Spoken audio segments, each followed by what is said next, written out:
Hello, everybody. Welcome back to a beautiful Wednesday afternoon here in Tulsa, Oklahoma.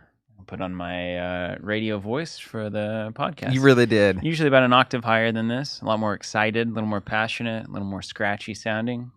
Harder to listen to for sure, which is the way I like it. Today we're talking about TCG fatigue because you know what? You can feel it. I can feel it. You can feel it. We can feel it. We can all feel it, right? There's two things that are happening at once. One is it's too many. It's too much. There's just strictly too much. The other one is everyone's lost their freaking minds. And the way that the games are even being thought about, heaven forbid you even call them a game anymore, the way that these cards are being thought about, these products are being talked about, the whole industry it seems to have jumped the freaking shark to me. Do you mean my monetary store of value? Digital repacks, okay, all right. So we have gotten so far from the point of all of this in so many different ways, not just in this industry, but in so many. But in this one, which we like to talk about in a nice casual way on a Wednesday afternoon, I think we'd like to crack into this a little bit of a magnum opus maybe across the last few weeks or months of conversations. Writing some checks over there. Magnum opus. I don't know. I'm just here for a conversation, and that's a good reminder. We talked about LCGs, talked about TCGs, talked about money, talked about, should it cost this or that, reprints. We've talked about everything in the world, and at the end of the day, what it comes down to is what is all this anyway, and why do we choose a game like Here Be Monsters over a game like Cyberpunk, those kinds of things. But first, the news, shall we? There is some news. So last week we didn't have a little Alpha Class show. Yeah, I was ready. Last week we did not have a podcast because right before we were flipping the switch to go live, not the jazz music live, but the live, the electricity went out here. A lot of thunder. There was a whole electrical pole that just fell over in our neighbors across the road. And so we left because we didn't want to die. And we did not have a conversation. So what that means, the reason I'm giving you this preamble, there's a lot of news. Oh, we got 2 weeks of news. We got 2 weeks of news. And 2 weeks of news. These indie publishers are getting wily. So they're getting supported, Zach. What's happening? They're getting so supported. They could be able to support all the way from Oklahoma, all the way across the world. Yeah, and actually they can. Actually, this is real. So let's start with our friends over at Here Be Monsters. So they have been 2 weeks out of 3 weeks of their crowdfunding campaign have happened. I'm going to pull up the campaign really quick. It's almost about 75. We posted our new gameplay video yesterday. We did. That is a full constructed game of Here Be Monsters. So a lot of times, if I'm vetting a game, checking out a game, what I want to see is what's the general vibe of the game, what are the rules, kind of how does it work, what's the philosophy behind it, what should I expect is the primary gameplay loop, those kinds of things. But then I also really want to see what is like a high level constructed format or whatever the main format is. What was a high level version of this game? When we were first checking out Flesh and Blood, very, very, very early on, I think it's me that watched a couple of the developer gameplay videos that they did, showcases from New Zealand. And there was a game that I saw where Jason actually pulled off this late game pitch stack with Reinar that intimidated the entire hand of defense away and won the game in a single blow. And I had chills after watching that game because I was like, oh my gosh. I had seen the gameplay, I had seen pitching cards, I had understood that you put them under the bottom, and then it finally connected that there's this entire, angle of gameplay that I hadn't even considered, and it blew me away. And so that was one of the big reasons that you and I talked about that and kind of looked at that and said, oh man, this game has absolute legs. It's like nothing we've ever seen. And of course we were right. So then Here Be Monsters. Then Here Be Monsters comes along. For our podcast viewers. Yeah, can you explain what just happened? Also, listen, this is not we're not at Alpha Class yet, but I had multiple people this weekend say, where in the heck did Jonathan's microphone go? Yeah, it's so annoying that we can't hear him. It's in the bag. I'm sorry, we can't hear you. What? For Vegas. What did you say? For Vegas. We're going to Vegas this Friday? We are going to Vegas. Oh man, more on that later. Yeah. Okay, so Here Be Monsters evaluation. Yeah. Go back to you. Yeah, we're back. Anyway, this is why we listen, right? This is why we have those 57,300 subscribers on YouTube for 8 years. For 8 years, yeah. We know there's that many people that have subscribed at one point, and only about a couple thousand that actually care. Yeah, the rest of them play X-Men. All that to say, I'm not saying Here Be Monsters is the next Flesh and Blood. Don't take that as my meaning, because Flesh and Blood it had a whole, infinite variables, 1,000 monkeys, etc. But the gameplay, the full constructed gameplay, does give you a really good idea of high-level synergies and the kind of back-and-forth action and the high-impact stuff that happens during that game. And again, I will reiterate that this is also... So Carson and Phil are going to bring constructed decks that are thematic, fun, that they enjoy, etc. It's not like putting it in front of Michael Hamilton and saying, build the best Here Be Monsters deck possible. So I think there's still going to be a lot of room to explore super optimized Here Be Monsters metagame, etc. Not that we ever really need to, in my personal opinion, but it shows off some awesome gameplay, and it really does give you the full appreciation of how fun the game is. And so if you've been curious about it, feel free to check that video out. Jonathan put a lot of great work into it, and John, and of course the commentary was top notch. Yeah, really. Those commentary lads on a different level. Yeah, they are. So that campaign's going on. They've revealed a lot of stretch goals in the meantime, and some of this is super cool. My favorite, of course, is the map card. So they actually upgraded the name from a treasure card to a map card, because the treasure card is what you get back. Oh, bless them. From finding the treasure, not still the working map to it. So they have this map card that is basically each person that backs the crowdfunding campaign will get this map card. That's the only way to get this map card. And the way this works in their game, if you're unfamiliar, is the map card is going to have 3 circles on it, basically, with like a cool pirate map. And the circles show a little piece of art that can be found in the game. And so if you send the map card with the 3 cards that you find the art somewhere, it's not like the whole piece of art. It's just a little piece of it somewhere. Reminds me of Trailblazer in that way. Yeah, so you find these 3 pieces of art with the treasure card. You mail it physically in.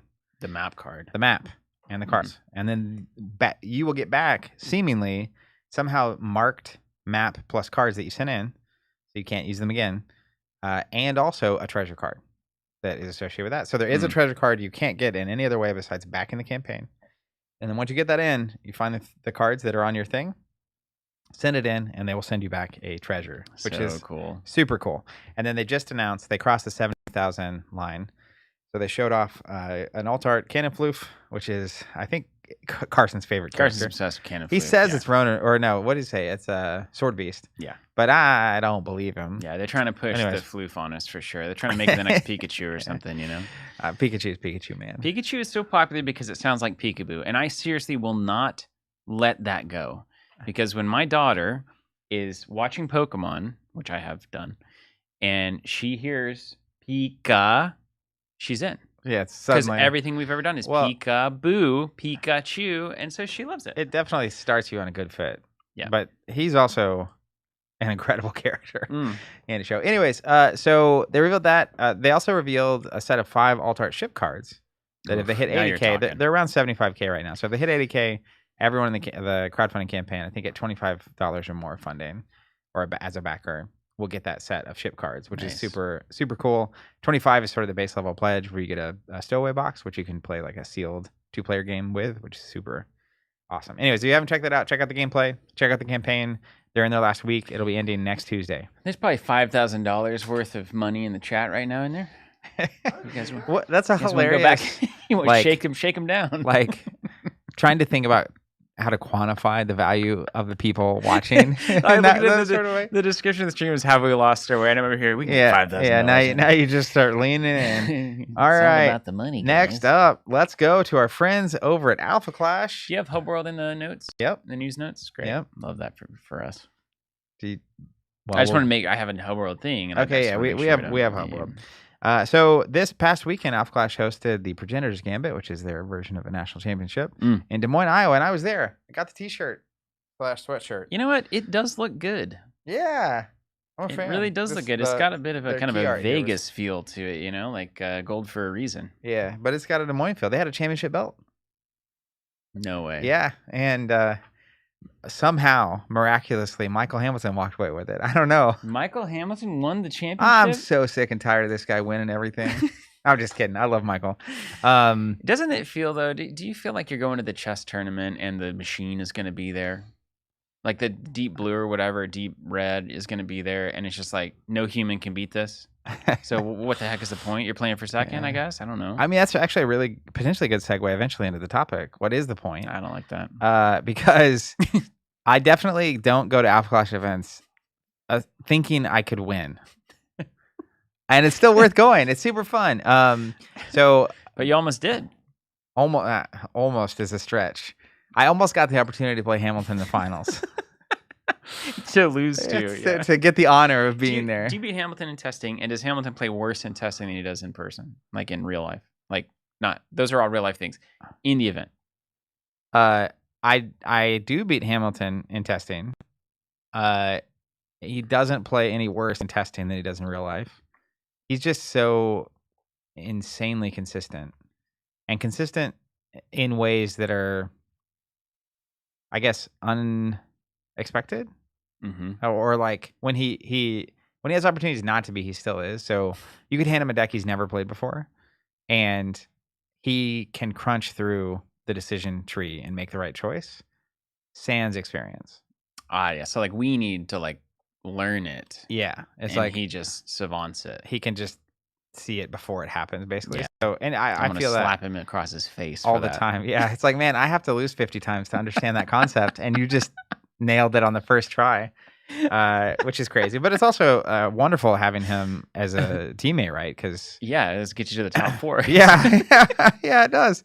Because my experience, basically, we on Friday typically hang out and just do draft, because now draft is a part of their format.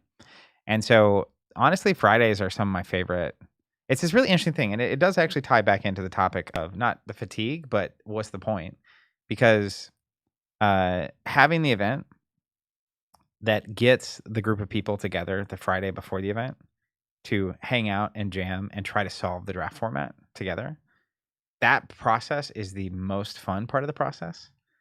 Having solved it and then going to execute it in the tournament is also fun.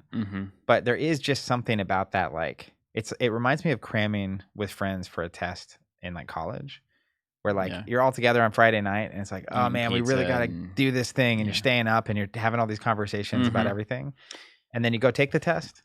What would you say though, for a lot of people that's not a conceivable option, right? You don't have a play group that's going to sit there and jam out and solve the draft format, etc. That seems like a pretty unique situation. So like if you're just like one or two people playing Alpha Clash, do you think it's still worth going and doing these kinds of things? Yeah, I have a really great example of this. So there's a guy named Peter who is a listener of this year podcast, and I actually ran into him at Gen Con last year, and he was just talking to me about various stuff. But this was his first Alpha Clash event, and he started playing Alpha Clash 2 or 3 weeks ago because he had heard me talking about it here.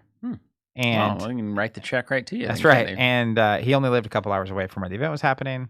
And I kept talking about how, I think Alpha Clash is they're in a fascinating kind of position as a game, because they aren't FAB setting out to be the greatest competitive game of all time, right?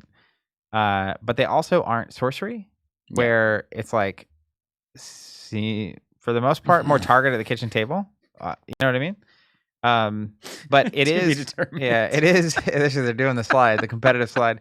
It's like just enough of a competitive environment, but also not really sweaty, and like there's not enough on the line. Like as an example of this. Well, it's worth noting the game itself is the kind of rule set that you can jam competitively. Like it's intended to be jammed competitively.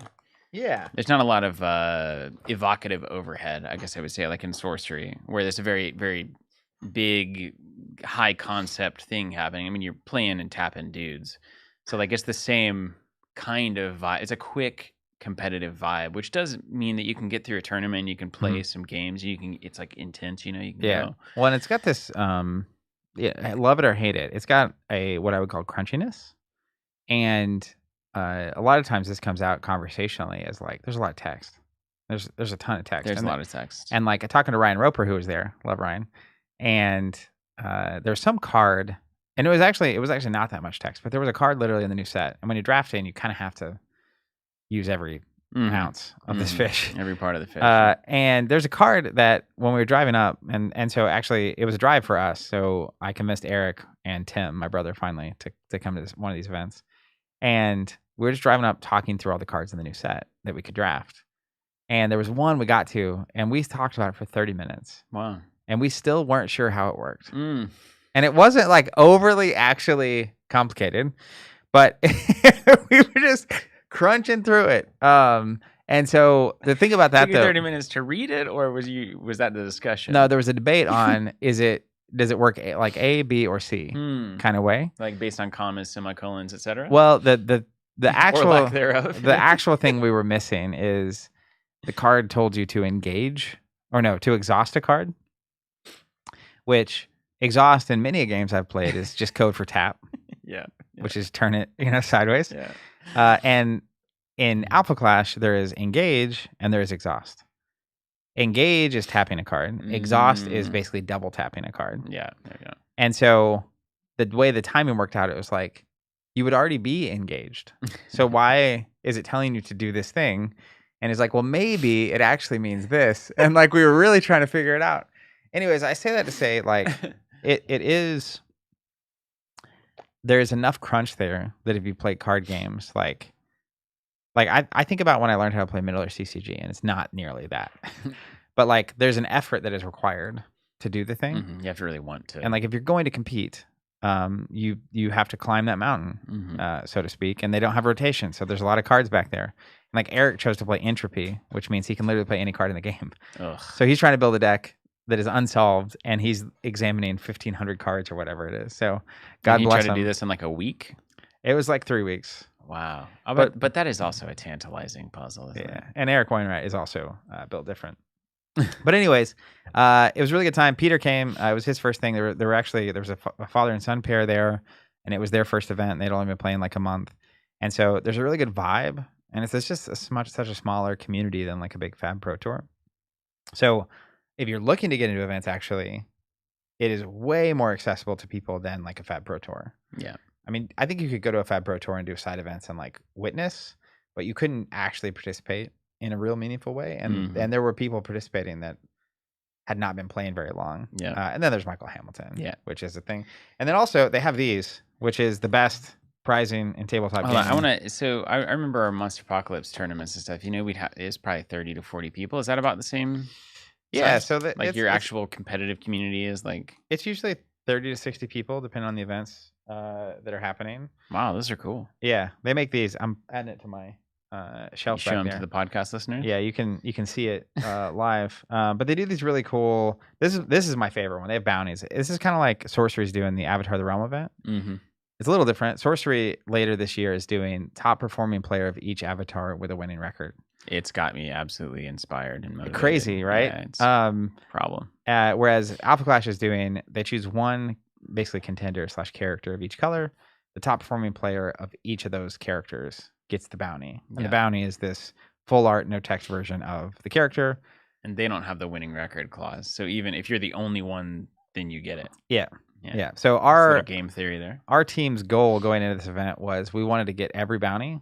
And then we also wanted Hamilton to win the champion card. Wow, I would hate you guys. You're like the villains of this thing. This is crazy. Why? And then we almost pulled it off. Yeah, Ian said he dropped it. Yeah, well, but he lost to the guy that played Hamilton in the finals, I think. Or did he just say that for his ego? Well, no. More importantly, the guy that lost to Hamilton in the finals, that also knocked me out in the top 4, was playing the hero Ian was That's playing. What I was saying. Yeah. Okay. So he lost out to the guy. Yeah, it was just like there's no. Now, yeah. Anyways, you say now he could have won. Well, so he took a game off of him in the Swiss, I heard. I think he did. They 1-1 in the Swiss. So one of the things, there's layers that make these events more approachable. The first one is the bounty system. So like half the field was bounty characters. And actually the top 11 players all had different contenders, which is crazy. It is cool. It's wild. And also they have basically a split format. So 4 constructed, 3 draft. And so like, you just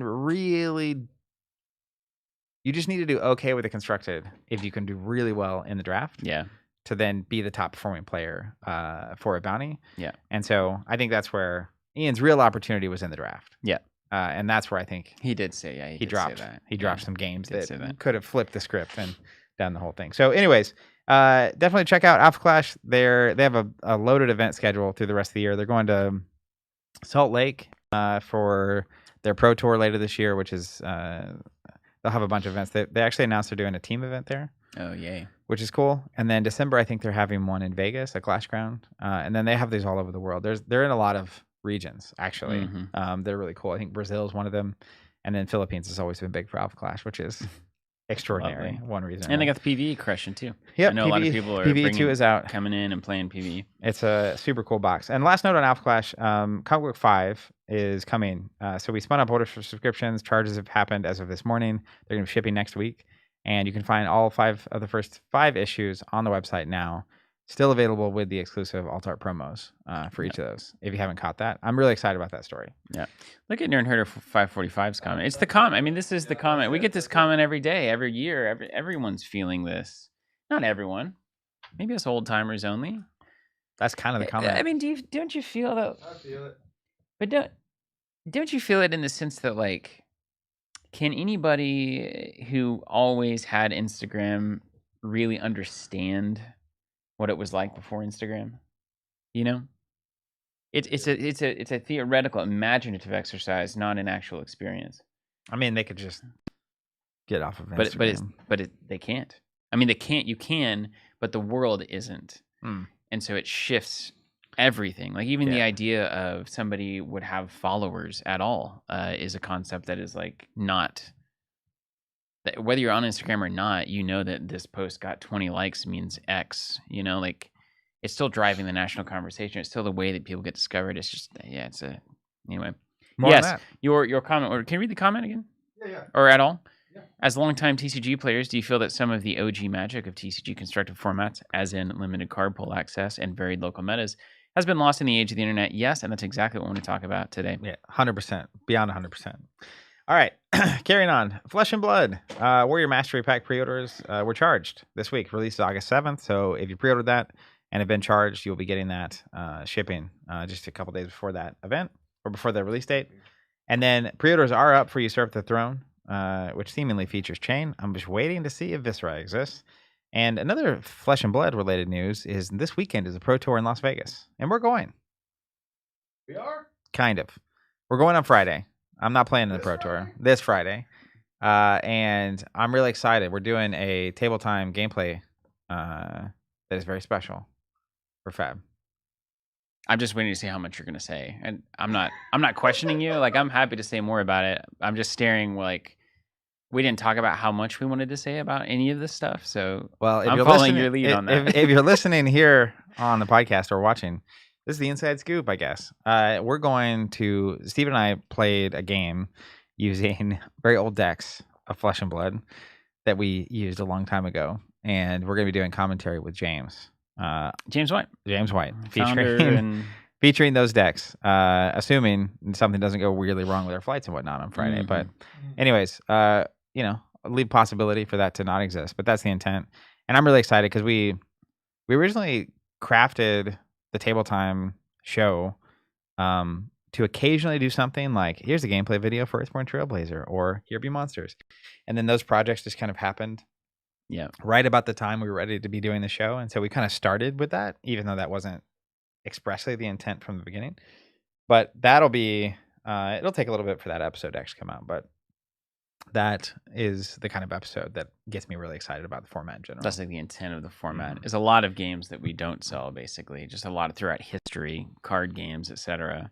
And then sometimes games like Here Be Monsters or Flesh and Blood or whatever. Even just like revisiting an old format for FAB is really exciting and interesting to me. It was so fun. And like that's not what we've been doing with the Table Time format so far. So you can tell people about Imagination too while we're here. I mean, I thought we talked about Film Imagination. Talked about it, but that one's already done. We've filmed it and we're producing it.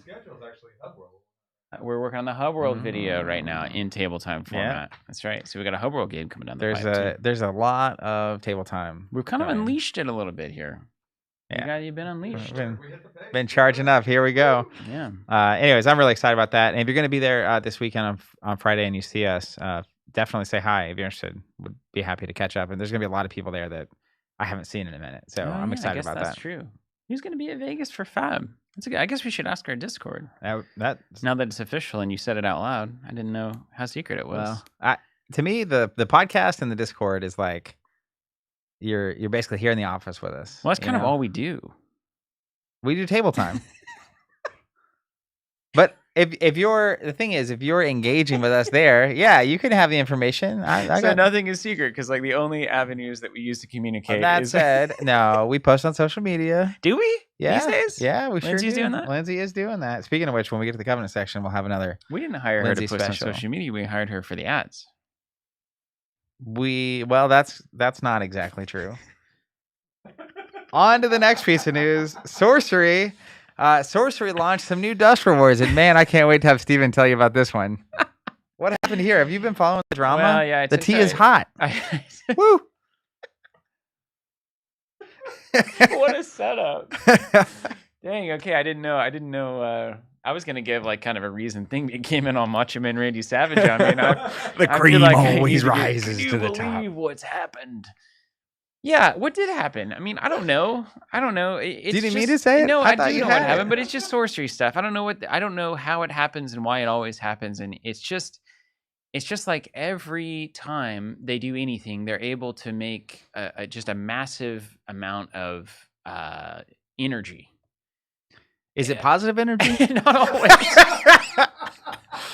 But you know no, what? not always. But it doesn't matter. I See, that's feel the like thing. It doesn't matter because because people get into it. You know? Is it the like no PR is bad PR vibe? Yeah, kind of. But then also like, is this just the internet? Yes, there's that aspect of it. But it's not a no PR is bad PR because bad PR is bad PR. Like like something salacious or like, can you believe we can't support this company anymore? No, this is just like, from what I can tell, what happened is there's 4 court cards, sites. Yeah, water's the best 4 one, right? different courts. I can't believe how bad it is, in fact. Honestly, it is just a bit of a trope at this point. Like, the design level thinking on when you get to the various elements, what they should do.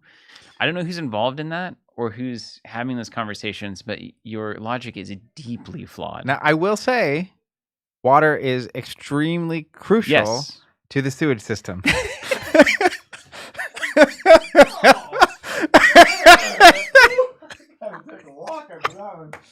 I was so bought in. He rope-a-doped me. Dang, came through with the knockout. Water is critical, yes. I thought you were going to say, rightly, that water is like super good in the metagame and kind of had its moment. You and can't it does give have them that. more. So they're not, there's some things that are understood for sure. But when you do these like triptych style, here's a version of this card in every element, the water ones are always just garbage. Because the philosophy of what water should be bringing to the table, I think, is just not in line with what makes a good sorcery deck. Or good deck of any game, which is basically cards that are only good if your opponent's doing a very specific thing. And it's like, well, that doesn't help. I want to be doing something good without my opponent's input. Yeah. But there are 4 court cards. They're all 4 sites. They're beautiful, gorgeous. And like they're very meta, potentially kind of meta shifting, not in the way that I think it would actually change the way that decks are constructed, really. But it would lead to a lot of games that get more difficult based on how your deck is constructed. So, for instance, one of them makes uniques cost 2 more and elites cost 1 more. Now these are elite sites. There's only 2 in the deck of 30. You can't really count on seeing it. And isn't it 40 now? No, it's 60, 30, 10. Okay. That was 60-40, but 60-30 makes sense. I advocated very much not 40 sides because you almost can't do dual element with the odds. Too inconsistent. So, like a card like that, when you read it, you're like, oh my gosh. But it doesn't really do anything in the grand scheme of the game. Because, like, are you going to not run uniques and elites because there's a 2 of in your deck that might punish you for doing that? No. Like, they're the best cards in the game. Is your opponent going to not run uniques and elites because their opponent might have this card? No.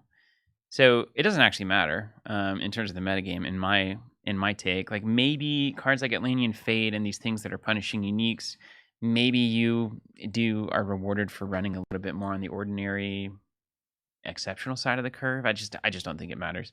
The fire one though is good and does a similar kind of thing. So elites and uniques, you take 2 damage when you play one a unique, and you take 1 damage when you play an elite. That's the fire version, of course. So earth is basically making these cost more. Fire is you're taking damage. Air is kind of weird. It's ordinary minions, I believe, cost 1 extra. Mm-hmm. That's kind of fascinating. I mean, it could be all of these are kind of meta answers to me, because my deck for Avatar of the Realm that I'm working on is extremely degenerate.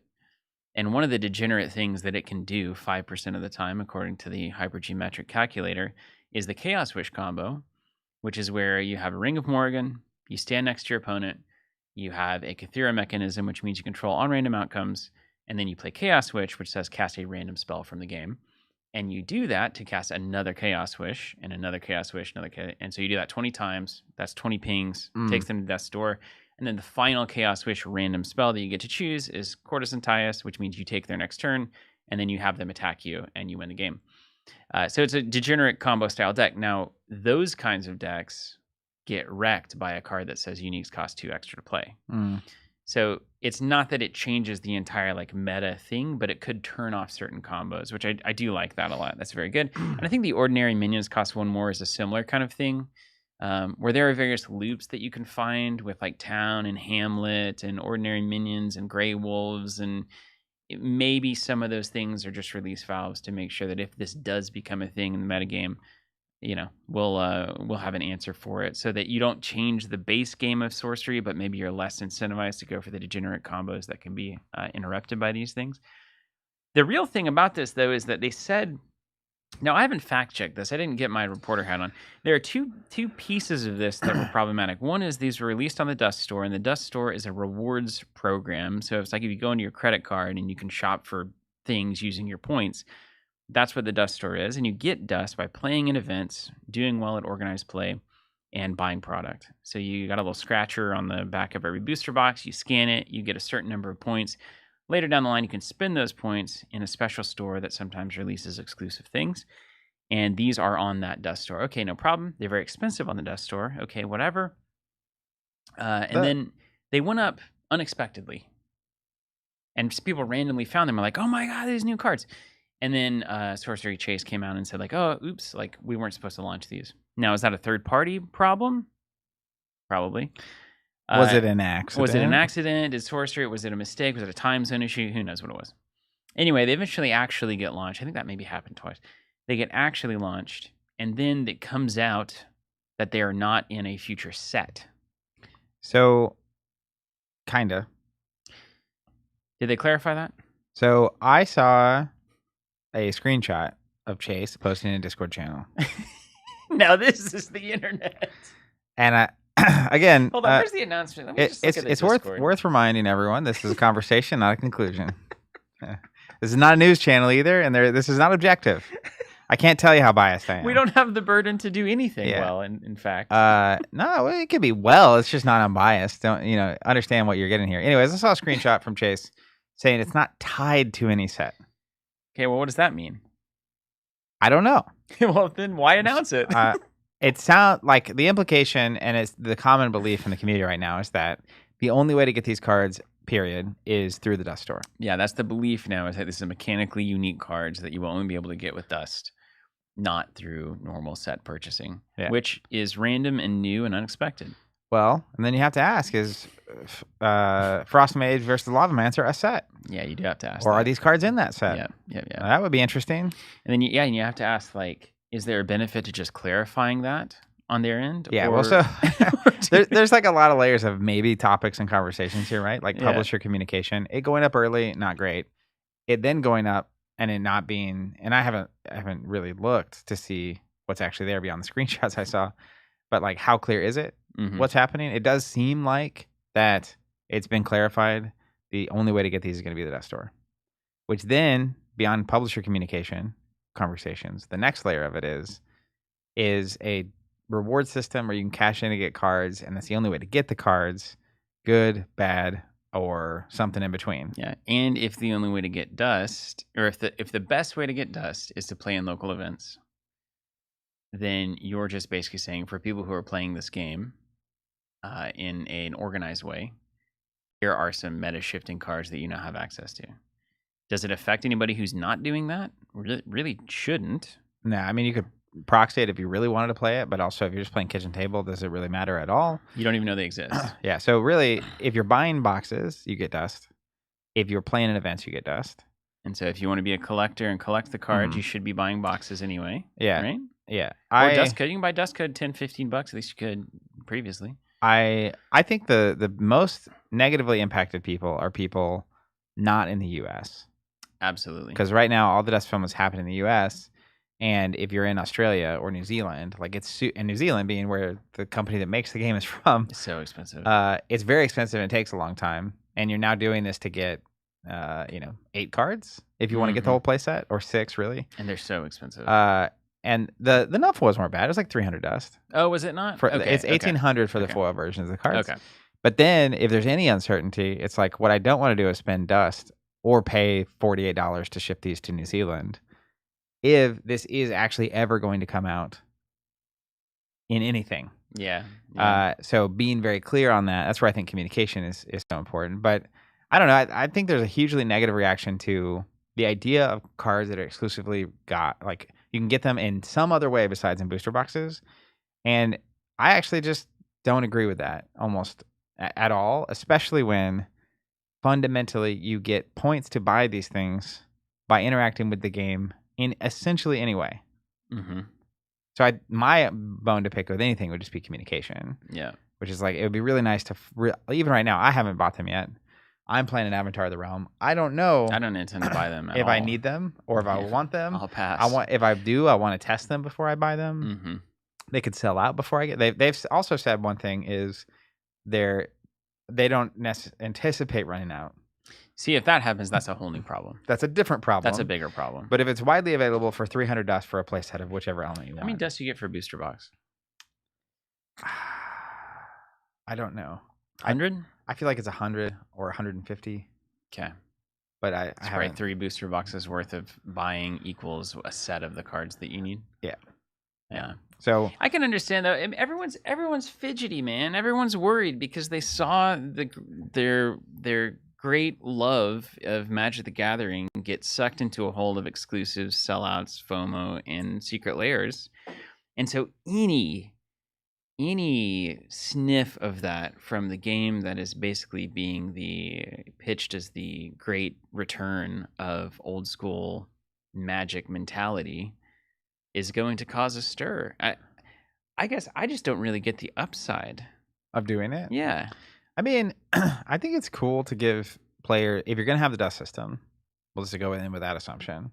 I think it's cool to give players interesting things to engage with throughout the year between your once-a-year releases, and in doing it in a way that is potentially going to keep the metagame moving a little bit or changing. Like, I could see a world, I'm not suggesting this, but, and again, this goes back to communication actually. If they had said, hey, we're going to do once-a-year releases roughly, and every month there's going to be at least one new card on the dust system. This is how it's going to work. Mm-hmm. We're just going to release drops that are going to be something fresh, something different, change decks, new cards to explore, whatever. Sometimes it'll just be aesthetic. Like, here's a foil or an alt art King Arthur or whatever. Mm-hmm. Like, that could just be the way that it is. And so I don't necessarily have a problem with that, but the problem comes in if that's not the expectation that is communicated, and then it just happens randomly. But that's kind of the roadmap. I mean, that's kind of been the story of the game so far. Because I think Eric just genuinely is like he's not here to communicate clearly about X, Y, and Z. He's here to do whatever he wants. He's just a creative outburst. I mean, I guess that's where. But that is kind of what early Magic felt like, wasn't it? Because there was no rules. There was no understanding of this or that. I mean, I don't know if it was Magic or not, but there were definitely times when it would be, you can only get this card by going to this event, and it's tournament legal. Right. And like, that's way worse than we have a universal dust system that anybody can earn dust on and get these things. Maybe he's just delivering harder on the brand promise than anyone actually expected. In like, what did playing a TCG feel like before anyone had systems for how a TCG should work? A publisher could literally do whatever they wanted, and the negativity couldn't flame up on the internet Yeah. because it didn't exist, right? It would Yeah, just yeah, be yeah. like, this is how it is. Of That's course, crazy. Yeah, and the dust store couldn't exist too. And I remember the Star Wars TCG back in the day, they would have promo cards from the next set early. Mm-hmm. And the only way they were legal, and the only way you could get them was to be at the tournaments where they were giving them. Yeah. And back then it was cool. I could see now where, you want to have this. I guess what I would say is this probably could have been communicated more clearly. But there is a charm to it. All of it, which is just chaos. Yeah, that's what I mean by every time they do something like this. Maybe it's a part of the strategy. Yeah. I mean, it. We're talking about it, right? But I think your conclusion is a sound one. My initial take on this was like, why are we doing anything except for alternate art, cool treatment cards, things that you like, elements that you like. You can bling out your deck with these things using your dust. That seems like a great use of the system. Makes it feel valuable. But then you're talking about meta shakeup as an opportunity here on a 1-a-year release schedule, and I do think that has some merit too, to actually add mechanical pieces like with River of Blood and those kinds of things that can answer some somewhat degenerate metagame developments when you've got 6 to 8 months until your next set even releases. Mm-hmm. So there is value in that, I think. And to your point there, like if you do that, if you're going to do the meta shakeup mechanically unique cards in the dust store thing, it would be nice if you just said these will be available in the next set as well, and these are alternate art versions of what will be in the next set, like the swap promos or something like that, or in a future set, or only on the dust store. At least set some expectations there so that people don't feel like they made a mistake. 6 months from now, whenever those cards are in Frostmage's Lava Mansion, they paid $100 to get them shipped to New Zealand. Yeah, that's a bummer. Yeah, so that would definitely come with some downsides, but here we are talking about it. In other sorcery news, I love their Avatar of the Realm system. I think adding the winning record to the bounty, colloquially named bounty system, is an incredible improvement over like what Alpha Clash is doing. It really puts a different amount of pressure on you when you're choosing the avatar that you're going to play, and you still have to be playing the game of sorcery to the highest level at this event. And I just know it's going to be 3-3 going into the last round, and I'm like the top Avatar of Water player, and it's going to be the most intense game of my life. Yeah. But having to still focus on how can I make a great deck with an avatar that is not great, that's my bread and butter, man. I mean, I'm just loving every second of it. And you actually, I guess, you get rewarded, but there's like an incentive to do that. Yeah. Compared to just the normal, like, I like pain and suffering. Exactly. Reality. Or like, I want to surprise. It's much harder to get into the top 4 as a surprise Dark Horse deck than it is to basically be the best Avatar of Water with a winning record. Yeah. Which is that is actually they've defined my exact tournament. Like this, I can't imagine a better tournament experience for me. Yeah. I'm doing test draws every night again. It's He's like back. The whole thing. It's just so intoxicating when you get bit like that. What we've seen with Alpha Clash is it ends up making a better event for everybody because you're having more fun and more engaged. But also it means that if you play 7 rounds of Constructed, you're going to see a lot of different kinds of decks. Yeah. And some of the decks, like the deck that got second place at Alpha Clash, you don't expect to actually be any good. Mm-hmm. And then they actually are. And so it's like, well, I never would have played insert name of avatar here, but this system was in place. And suddenly someone does play it and they make the top 8. And there probably will be that deck. Mm-hmm. It's like, oh man, we didn't think this was a legitimate thing at all. And yet here it is. Yeah. And so I think it'll just make it more interesting for everybody. It creates a lot of winners. It's a really cool choice that they made there. Love it. All right. Next up, almost there. Ashes. Natural Magic expansion is shipping out on Friday. Release date is July 22nd. It has happened. It has ascended. Woo! Ashes Ascendancy is in swing. This is the first expansion, which is still available to order if you want to get that on the website. Natural Magic. In the new era of the best Ashes. Magic type by far. By a long shot. The side action, deal 1 damage. Come on, Zach. It's good if you're into things that are optimal. All right, next up, we have Warlord. Speaking of optimal, they just announced, I saw the email go out, SCG Con Dallas. They're doing it. Does that mean they're in all of them or just the Dallas one? That's a great question. I think the implication is they're in a lot of them. But SCG Con has a ton of events, so I don't know the full scope. But they have an announcement over on the website They also made a rules update, which only is really relevant if you're really in the sauce of that game. I was reading through it, and it's like, okay, This isn't for me. yeah, this is. I'm gonna go back to my kitchen table. Thank you very Man, much. I haven't gotten a chance to really sit down and just like dive into Warlord yet. I'm kind of waiting for that moment when it makes sense. Yeah. Should we? When is the Dallas? Should we go to that? It's in September. It's Ugh, a it's the question. worst time. It's bad, but Warlord's selling great. I think that game is a surprise hit. Man. well, I think let me don't look at the understand. questions really quick. Okay, yeah, there is a question in the Covenant section, the social second, where we'll come back to this. Is that a Lindsay invasion?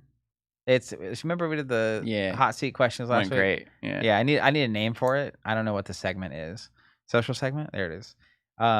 Anyways, we'll come back to Warlord. But SCGCon is a huge deal for them, I think. Yeah. I think the exposure that's given Sorcery, and just having a place where you can kind of have these like larger regional style bring people together events, and the exposure, and it's just a hall full of card game players. So big win for them. It's the right amount of visibility for a game that a lot of people probably don't even know is rebooted, that would have heard of the old Warlord, that enjoy obviously fantasy art and kind of classic art, not kind of the modern digital bright stuff, and that are going to now get exposed to an incredibly unique mechanical game that is super, super fun to play. So I think anybody playing any of those games at SCGCon, picking up Sorcery or Warlord for a second at the demo table will be like, oh my god, what is kind this? of love this. Yeah, Warlord. Second to last, Earthborne. No real notes here other than that Earthborne AI study that came about. That could have almost been a whole topic if we hadn't missed an episode. We're also not going to be live next week, by the way, because we're going on a different trip to film other things that I won't talk about. Oh, that's a secret, huh? We might end up talking about where we're going, but I'm not going to reveal pictures in the Discord. We probably will, but we won't. I don't want to talk about the certain things. We'll figure that one out. Yeah, that's a different thing. Yeah. Anyways, won't be live next week. But Earthborne AI. So did you read this thing? Yeah, I did. I mean, I didn't read it like line by line. AI. I read the title. I mean, I scrolled through it. I looked at the study. It's like when someone says like, I was doing research, and it's like, you just read the headlines, didn't you? What's that mean? Yeah. Tell me about your research. Anyways, so they basically trained AI to play Earthborne, and we're trying to see if AI could learn to do it better. And it couldn't. Yeah, it was actually worse. It was not good at Earthborne. Which was exciting. Earthborne Rangers. Technology is not yet prepared to take over. Yeah. Obviously. And I'm sure it'll be like that forever. Yeah. Faster horses, etc. And then there's a lot of stuff going on with Arkham Horror and Marvel. And I just wanted to check in and say, if you have subscriptions, we got you. Mm-hmm. Even though there's a JSON array that escapes the subject line. Don't worry about that. You did not get hacked. Marvel has an expansion, Fear No Evil. Release date is July 24th, so charges are happening for that, or they did happen for that.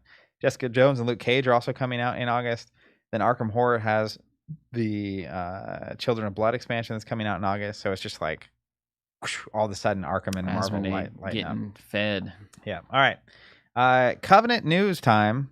Before we get into the main topic, you already mentioned it, but we posted the Here Be Monsters constructed gameplay video, which continues. It's a fun one. A lot of table time coming soon. We're also going to Vegas on Friday. Look, even in your show notes, you say the thing, but now you're not saying it publicly?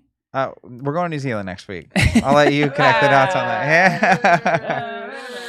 Yeah, which we're very, very excited about. And we're going to be filming a lot of different games there for table time that I'm very excited about. Yeah, probably some easy guesses there. Huh? All right.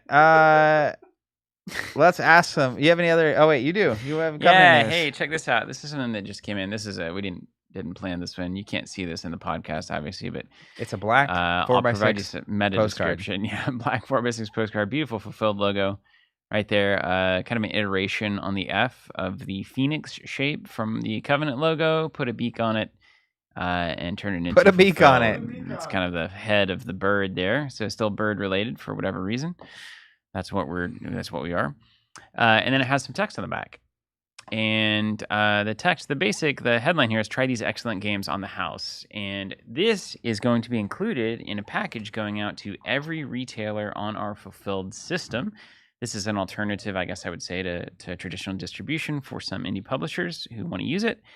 And it is this initiative that we're doing is basically every retail store in the system, the games that we sell that you have not ordered and that you don't sell actively, we're sending you demo kits for every one of those games so that you can see what they're about. Because our assumption is that if you're selling and supporting one indie title, it may well be the case that you could find your niche and be the community support vehicle for other indie games for your area. So my hope is that eventually we can get to a point where, and this is kind of unrelated, I guess it's just kind of top of mind. I would love to get to a point where like there are entire stores running on the fulfilled indie side of things, and you're just the Warlord, Sorcery, Hub World, etc. Alpha Clash store. Because like that's one of the big benefits is you're one of, we got what, 8 in Tulsa, 9 stores in Tulsa. Mm-hmm. Every one of them is fighting for the same Magic players, the same Pokemon players, same Yu-Gi-Oh players, same 40K players, etc., etc.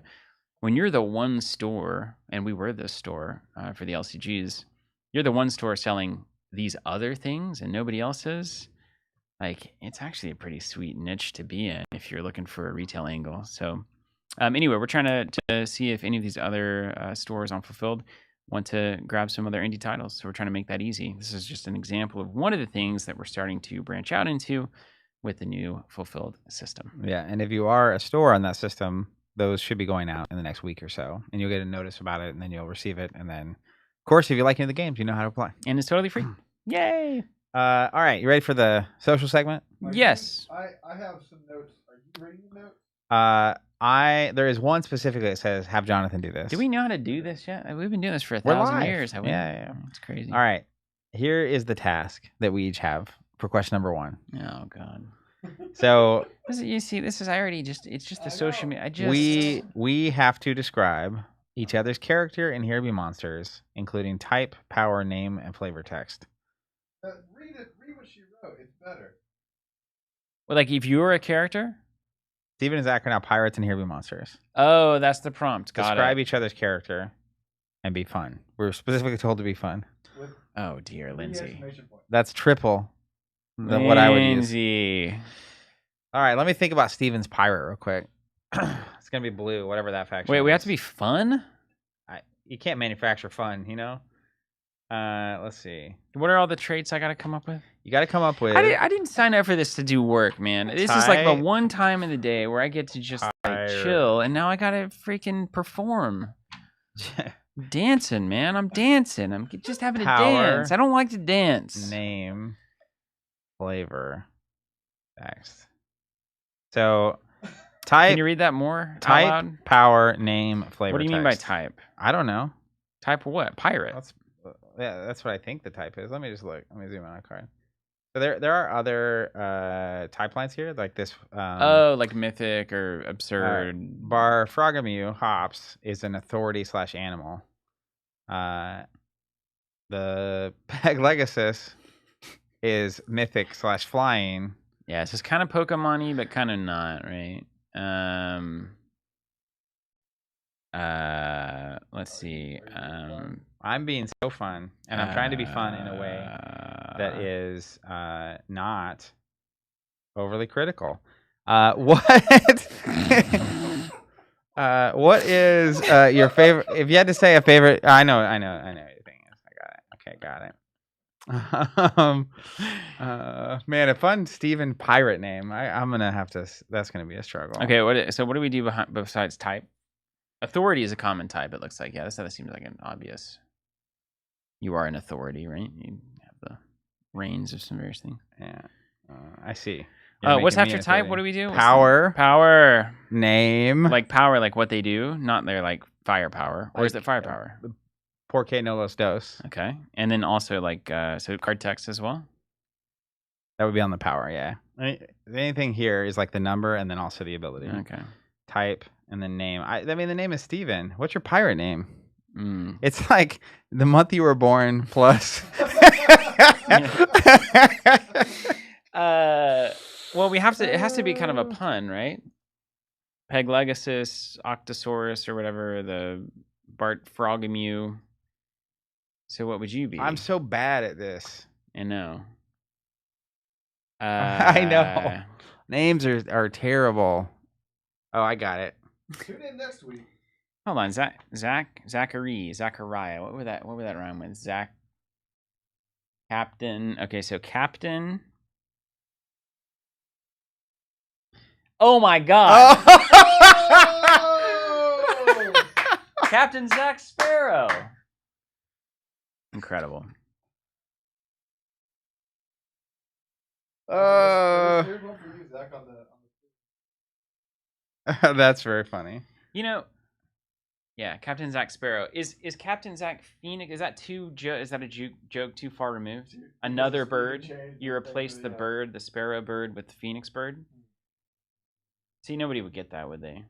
Well, someone would get it. Captain Zach Phoenix. I'll just put Phoenix in the type line. Sparrow. Okay, we'll put Phoenix. Man, engaging content live, I'm sure. Yeah, it'll be worth it on social later. I can imagine Lindsay saw this going very differently. Really? Dance. Hold on, I gotta come up with your power. Yeah, I know that's the hardest thing. I'm not a game designer. We explicitly did not. There's a reason we didn't do this part. We explicitly said we weren't gonna do this. I feel like mine's so easy though. Well, it's like burn and stuff, but there's gotta be a smarter way to do it. Okay, yeah. Have you seen Tyrannosaurus Hold on. Rex? This is gonna be great. He's a cannonballer. That could be the flavor text. Hold on. This is hard. I'm sure Carson and Phil are relishing. 7 shorts out of this. Hey, shit! This is what editing is for. No, this is social, organic It could be like content. It could be a story, right? Nobody tunes in next time. Have you tried to find a sequence of videos on the internet ever? Yes. 60 seconds and then it's gone forever. You'll never see it again. The Perpetual Stew guy. I follow him every day. Is that YouTube? Yeah. Yeah, YouTube's kind of different. Yeah. If Shannon, she'd be like, "Oh my God, you gotta watch this," and she has to hold her finger on the thing so it won't go away. Yeah. And then it's like, "Oops, it went away. I can never find it again." On what? On Instagram. So crazy.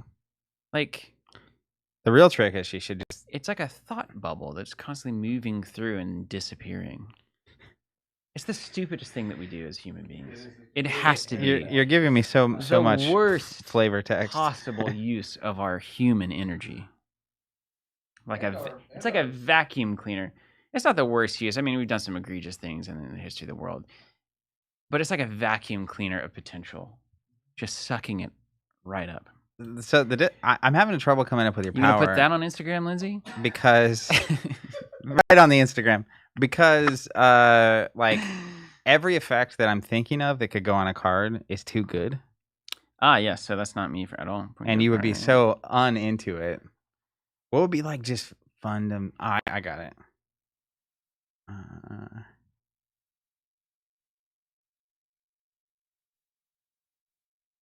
Got it.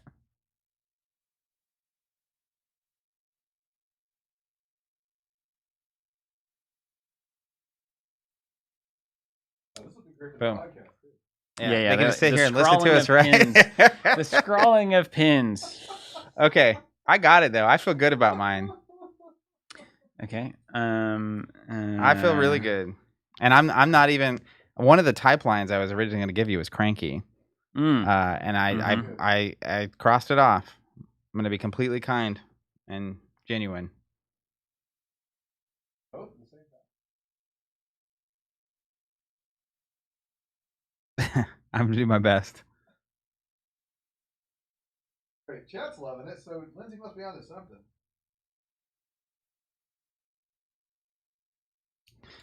Okay.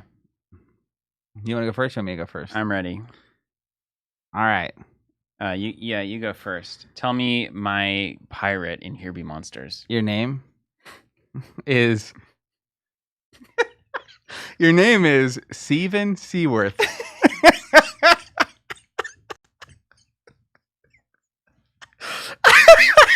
And your type, like SEAVEN? Yep. Oh my God, the play on words just tremendous. It goes even deeper than that. Over here. It goes even deeper than that. Your type is philosopher / mystic. Wow. Thanks, man. I really wanted to say cranky / mystic, I but did kind of go a little hard on yours in yeah. retrospect. Well, we'll see. Then here's what your power is. When played, exhaust this ship and draw 2 cards. That's a cool ability. You lose the ability to fire the cannons on that ship, That's the kind of thing I would do. Yeah, but you play a guy and you get 2 cards I'd love immediately that back card, from the yeah, point. yeah. Yep. Currently, power is +7 because I think that's your favorite number. It's too Why? much power. Why would you think that? I asked you at one point, and you said 7. I said 7. Yeah, I was like, name a number name your favorite number 1 to 10. I don't think I like 7. I think at it's got to all. be 7. I want to go with 2 because Maybe that's then it's draw changed. 2 cards, and then you just know it's 2, and 2 is a bad number, and it's not the worst number, but it's a pretty bad number. Tier 2. And then I have flavor text. Oh, flavor text. Hold on, I didn't.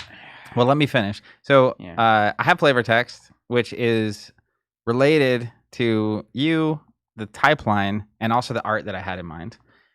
So in the art, you're gonna have a extremely pointy sword, and there might be like a What are you head trying of to say there exactly? well, you'll see in a second. Oh, also another reason for the 7 was that your name is Steven, which if you look at it on paper looks like 7. Yeah, it actually sounds like 7. in Yeah, fact, as well. 7. So I thought that was fun. But the art, you're gonna have a really sharp sword, and you're gonna maybe have like a head of a one of these creatures on it or something. And the flavor text is a quote from you, which says, "What's the point?" Maybe you are a game designer. What are we doing? What are we doing? So We gotta make a game. that is Steven Seaworth. Wow. You ran circles around me on this.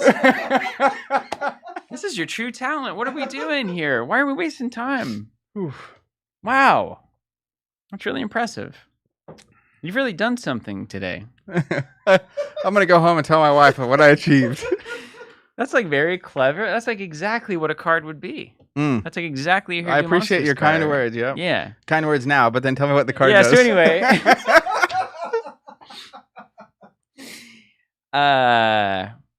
your name is Captain Zach Sparrow. Like that. Yep. And I was considering, you know how whenever they did the alt-art cannon floof that was marked down, it said Sword Beast. I was thinking of marking out Sparrow and putting Phoenix. You'd kind of like a play on that. Yeah, I like that. Anyway, you're a pirate. Your type is Phoenix / Moody.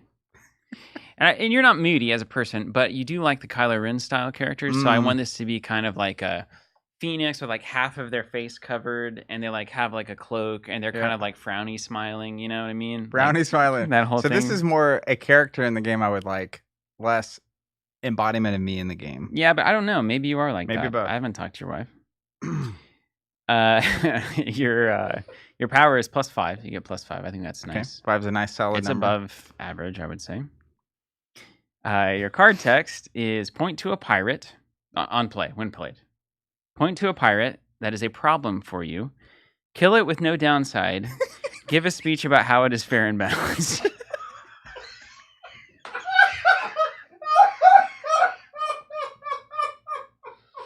Oh.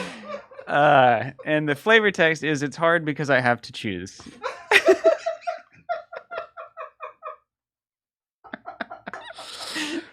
Oh, that's accurate. That's very good. Yeah, so I don't know. I think you did a great job. It's hard because I have to choose between the great choices in my hand. I have too many good cards in this faction. I think you did great. That is Steven hilarious. Seaworth, it's excellent stuff. That Very good. is hilarious. All right. Yeah, that was. We dominated. We did it. We're now on Facebook or whatever. I think we dunked. All right. Next segment of Are this. we podcasting yet? No, not yet. You won't believe how long we're not podcasting. All right, Jonathan, this is you. All I have is underrated, overrated. Are we doing a new segment called Underrated, Overrated? No, this right now we are. Is this a late show? You What's figured it out. going on? I mean, theme music? What is this? Are you supposed to say something now? We can't hear him. He doesn't have a mic.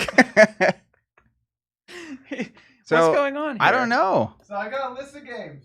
Oh, dear. 1, 2, 3, 4, 5. 5 games. Wait, I just... yell them, and then you yell back at me. We yell? Yeah, underrated or overrated.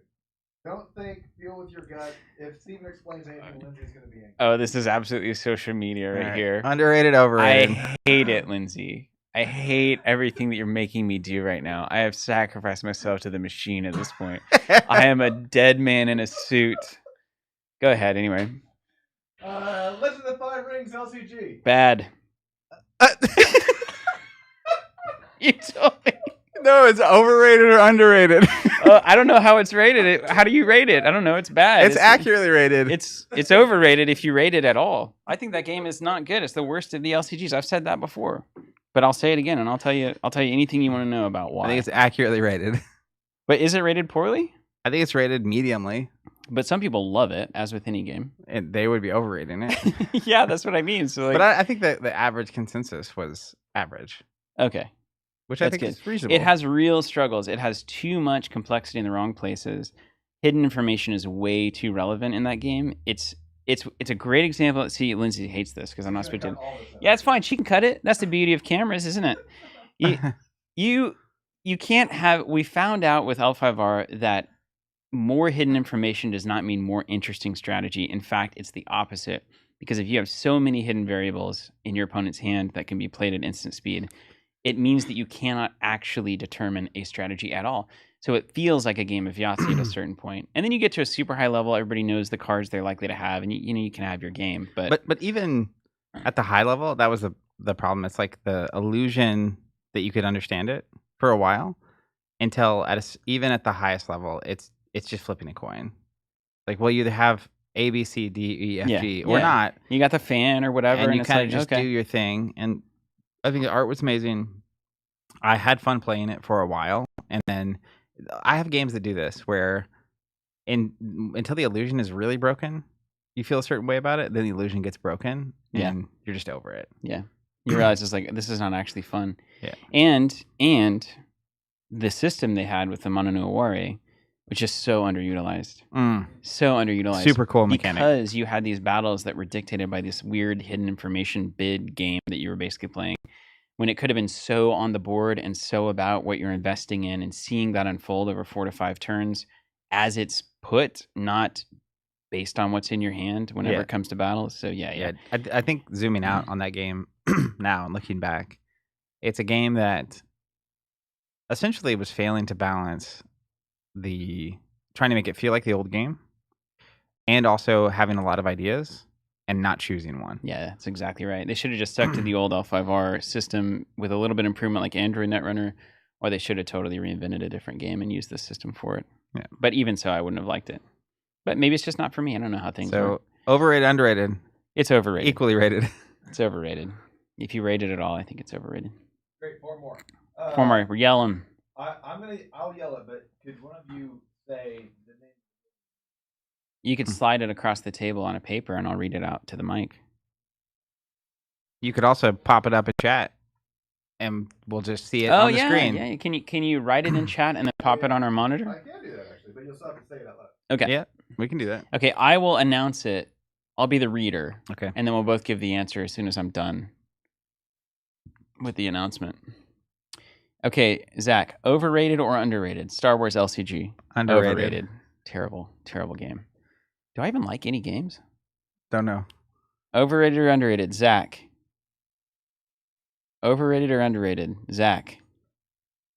Overrated or underrated? Warlord. Underrated. Way underrated. Underrated. It may be the most underrated card game. It's definitely the most underrated active card game, in my opinion. Yeah. Well, we haven't played all the active card games, surely, have we?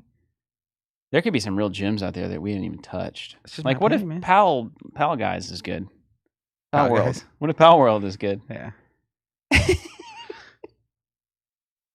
Underrated or overrated? Zach, Match of the Gathering. Overrated. Rated. It's rated. I think it's overrated. No way. Okay, I'll say underrated then. I listened to a Magic podcast a couple weeks ago. You said that and it shook you. Yeah, it's like...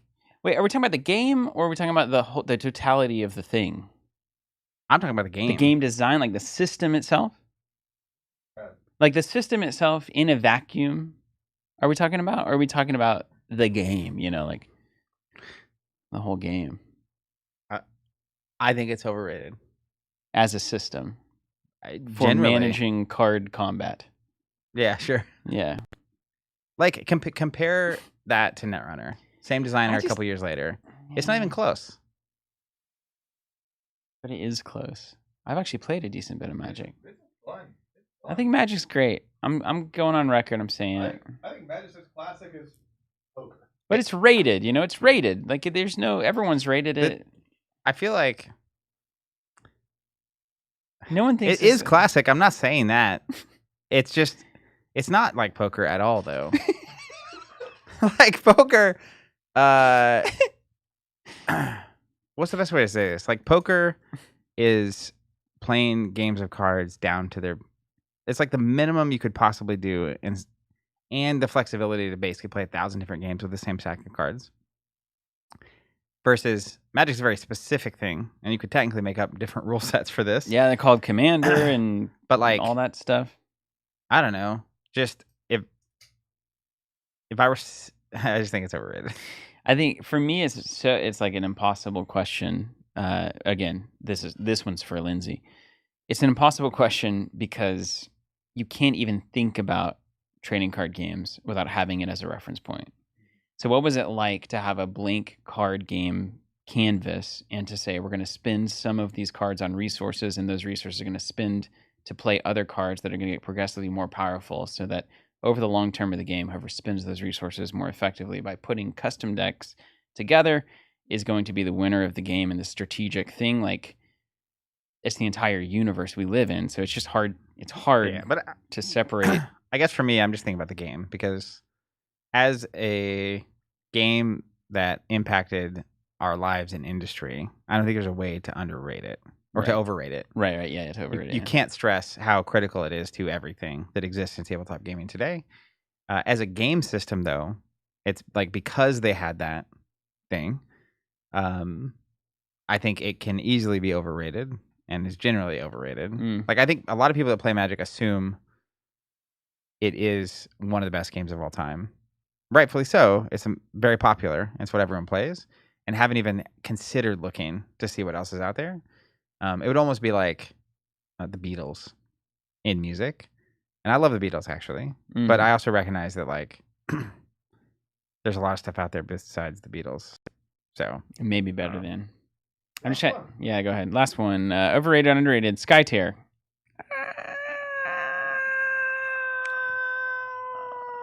Underrated. Unknown. That's a. So here's what I'll say about Skytear. This is a game that we supported in the early days of the pandemic. Nailed the prompt. Yeah. I gave my answer and then I moved on. I just made exhaling noises. Yeah. I don't even know. I wish that there was a world. I wish the world was such that a game like Skytear is a lot more successful. Skytear is like. So I have similar feelings about Blade Runner 2049. Where like I wish more people were into this level of experience. Yeah. And Skytear's kind of fundamental problem is that like you need to both really enjoy positional games, which most card gamers don't, and really intense, in-depth card games.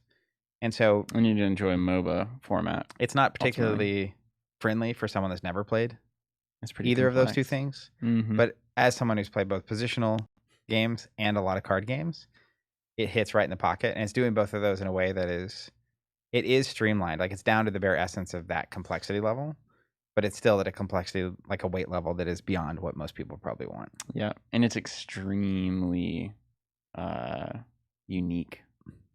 It's just there's nothing like it. It's so fun. Man, and when you get to decide what spells to put in, you're like, oh, I have the perfect answer for this. It has such great moments. It is underrated. Intense, yeah. I'm going to say underrated. Underrated. Nailed it.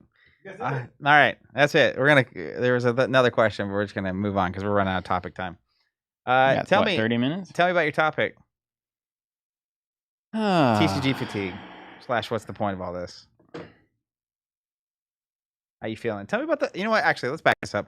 Tell me about those digital sorcery packs, Steven. I think my thesis on this, we're trying to be more structured. I like to be more structured, which is why we prepare extensively for every one of these Yeah. conversations. I think my general thesis is that I feel like the world at large has lost the plot. And my shelter from that was the simplicity and beauty and historic vibe that is tabletop games. And in my vein, what that is, what we grew up on, how we became friends, and what we kind of got really into was trading card games. And my real feeling is that the insanity and stupidity of the outside world has now infiltrated my hobby to a degree that I can no longer ignore it. And I am forced to either engage with it or actively run away from it every day. And then it's getting harder and harder to simply run away from. And so then I have to question, am I the one who's wrong here? Which, of course, I'm not. So I think we're hitting some kind of an impasse. I think it all started with the Magic Secret Lair thing and the squeeze and the realization that there was a removal of what was previously a fairly obfuscated desire to just squeeze as much money out of players as possible. That obfuscation has gone to the wind, and I feel like that is seen throughout the universe right now. That the raw greed of trying to make as much money as possible out of something that can be squeezed out, as long as possible, is no longer even something you should be ashamed of. Like, that's just standard operating procedure for how you live in the world now. Mm-hmm. You're either the one doing the squeezing or you're getting squeezed. And so everyone has this nervousness and anxiousness and, necessity to be the squeezer in whatever they can squeeze. And so it's everybody's trying to squeeze and everyone's trying to not get squeezed. And it is just it feels like it's gotten so far away from, hey, rather than just doing that, why don't we open some packs, put some decks together, sit across from each other, play some cards, and have a great time doing that. So that's, and I think that's the reason that we see, and again, to the prophecy of COVID, which you did give adequately and correctly. Spreadsheet was going to say yes. All the major publishers, brands, IPs, anything that has any amount of value left gets thrown into this format, and now we've got a whole market expertise and specialty that is how to wring as much money out of a Kickstarter campaign as possible. Forget what comes next. That's the point. That's the goal, is to launch, get as much attention, etc. And there's entire companies now built to just basically run a ton of ads and build hype and FOMO everybody to the moon, and etc. And there's a willing audience for that. And so, I don't know. I guess I kind of have this. I have this grand contradiction where, I don't think it shouldn't exist. If people want to do digital repacks and spend their money in weird ways and gamble overtly on this kind of stuff and use it as an investment vehicle and try to play the game, and I mean, I guess they can do that. It's not hurting me really. Until it is. Until it is. But I also just think it's it's missing such a fundamental. It's just a symptom of something that is really depressing and scary. That there is an appetite for this at all is a bit of a cry for help in my mind. And so, I don't know. I don't think you necessarily stop it on the offering side, because there's all sorts of crazy things that people are always trying to get people to do or sell. But I would like to question what we're prioritizing on the buying in side, and maybe to not do that so much anymore, and just to say no. And that's getting back to the fundamentals of what it is that this is all about. And I think that's what the noise is to me, is there's so much noise, there's so much TCG fatigue out there, that why don't we just spend a second to recenter around where this all comes from and what the whole point of it all is. And so for me, I think we reverse back a little bit. I don't want to be like an old guy on this, but you and I were really into Star Wars, and so we found a trading card game that had Star Wars stuff on it, and we were like, oh my gosh, so this is crazy. So we can use our imaginations and these cards to have our very own stories in the Star Wars universe anytime we want, and that's really tantalizing. And so we opened some randomized packs of cards to see what kinds of stories that we'd be able to tell. And so, like, I got a bunch of droids, and you got, like, Darth Maul, and then you had the Darth Maul deck, and I had a droid deck, and then we traded cards with each other, and we had other people in our community that we introduced the game to, and they bought some packs, and I traded my stuff for the droids that I needed, and they traded the stuff what they needed, and then somebody pulled Yoda, and it was crazy, and everyone was like, oh my God, he's so good with the Force. And then we played every week, and I still have strong connections with those people, and I still think about that all of the time. That's some of the best times of my life, on a Saturday afternoon, being driven to the movie barn and knowing that I would spend the next 6 hours like hanging out with my friends, cracking packs, and playing some games. And it's incredibly enriching. The imaginative element of it, the friendship element of it, the relationship element of it, the analytical brain element of it, where you can actually have all these puzzles every time that you play. And that's it. Right? And then we went, you go to some bigger tournaments and you do the same thing at scale, and that's pretty fun. You just kind of see where you rate on the grand scheme of people using cards and having their own ideas about what's good in a deck and what's bad, and you put that on the table, and you put it all on the line, and you see who had the better theory of the case, and then a new set comes out and you do it all over again. And it has nothing to do with one of 20 serialized cards. It has nothing to do with that. It has nothing to do with Kickstarter exclusive X, Y, and Z. Nothing to do with the one-of-one ring or the secret lair drop or the 17,000 releases a year. It's just, we're still doing that, right? Like, this is still what it means to play this kind of game. Yeah. Well, I think that's not, I don't want to derail you, Rana. No, but that's, I mean, it's not really that's your a well-formed thesis, thought, but yeah. it's just... It's pretty well-formed. I think another layer of this, zooming into what you said for a second, is having something like that you just described, and essentially something you almost have to really just be into to be into it. Like, you can't. It's not a casual thing, especially back then. It's hard to find the cards. You got to learn it. You got to find the people to play it with. You got to build a deck. You got to collect the cards. You got to, like, think about it. Mm-hmm. It's not like going to just see a random movie. And so the reason I mention that is I think that's a critical piece of the kind of connections you can have with people, because, as an example, you're really into vinyl. And so when you start talking to someone, if you guys figure out you're both similarly into vinyl. It happened on the Discord. Yeah, I saw that. And big fan of Deep Medi Music, this record label, London, The speed at which you can have really deep connections with someone is crazy in that environment. And you can see it when you have other people in your life who you don't have that with, or that they just don't have that at all.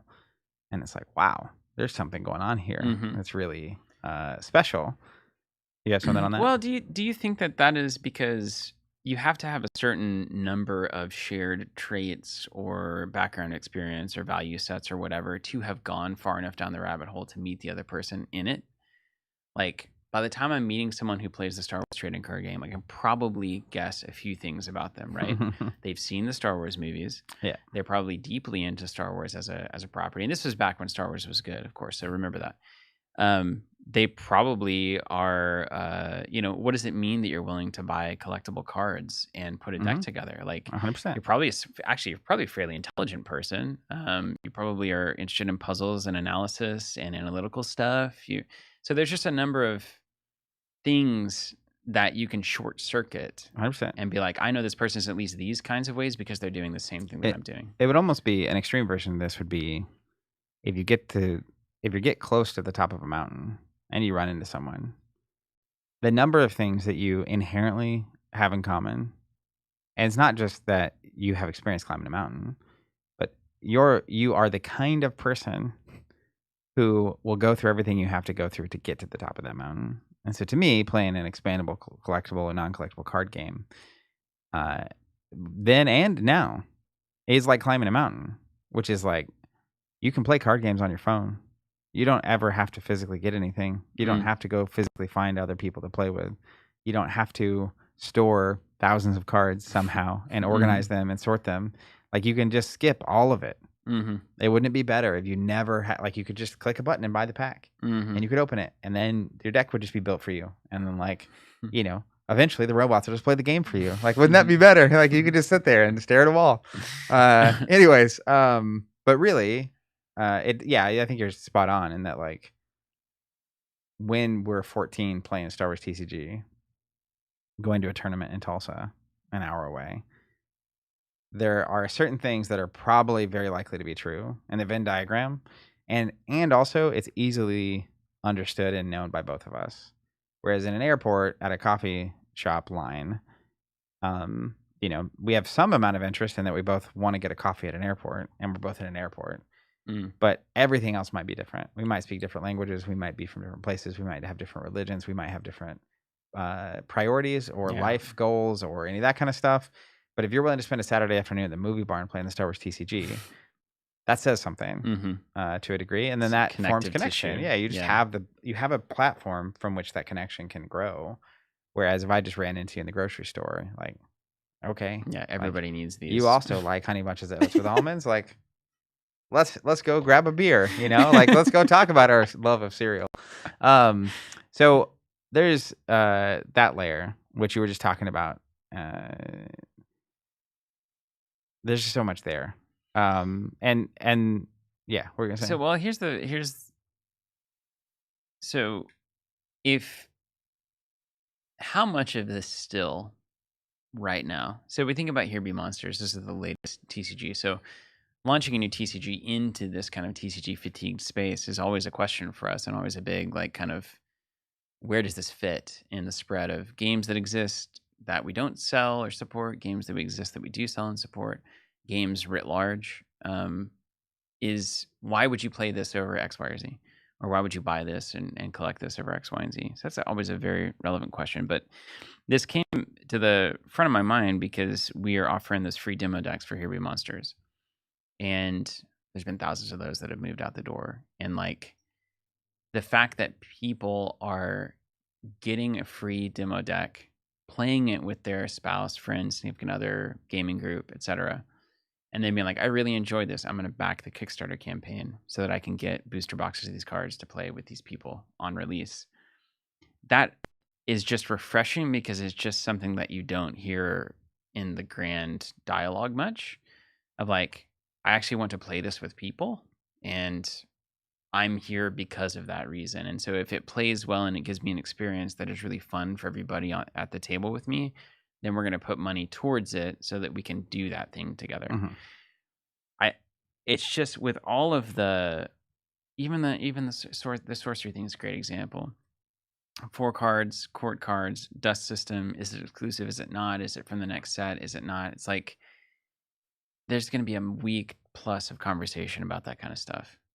And, like, at the end of the day, it really just doesn't matter. It's noise. It's just absolutely noise. Like, today, when we get out of this podcast, we're going to go over and I'm going to bring my Gothic boxes that I still have not opened all the cards from because I don't want to open packs if I'm not doing limited format with them. So I've got, I think, 2.5 boxes unopened over there. Now, weirdly enough, I need those cards. Hopefully, there's some cards I need for my deck for Avatar of the Realm that I don't have yet.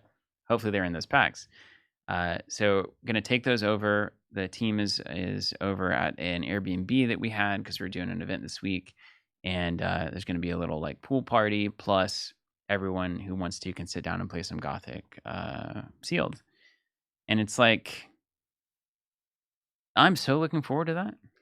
That is, like, the greatest. That's what I want to be doing with my time. It's so. That's still the point, right? Like, that is still the point, isn't it? Do you get this sense that, I mean, I think obviously you don't talk about that as much because it's not as buzzy, or it's like, maybe it's assumed, but I just feel like we need to be talking about, like, how much we enjoy getting together and playing these things. Well, I think that is the grandest why question possible, right? It's like, why are we doing any of this?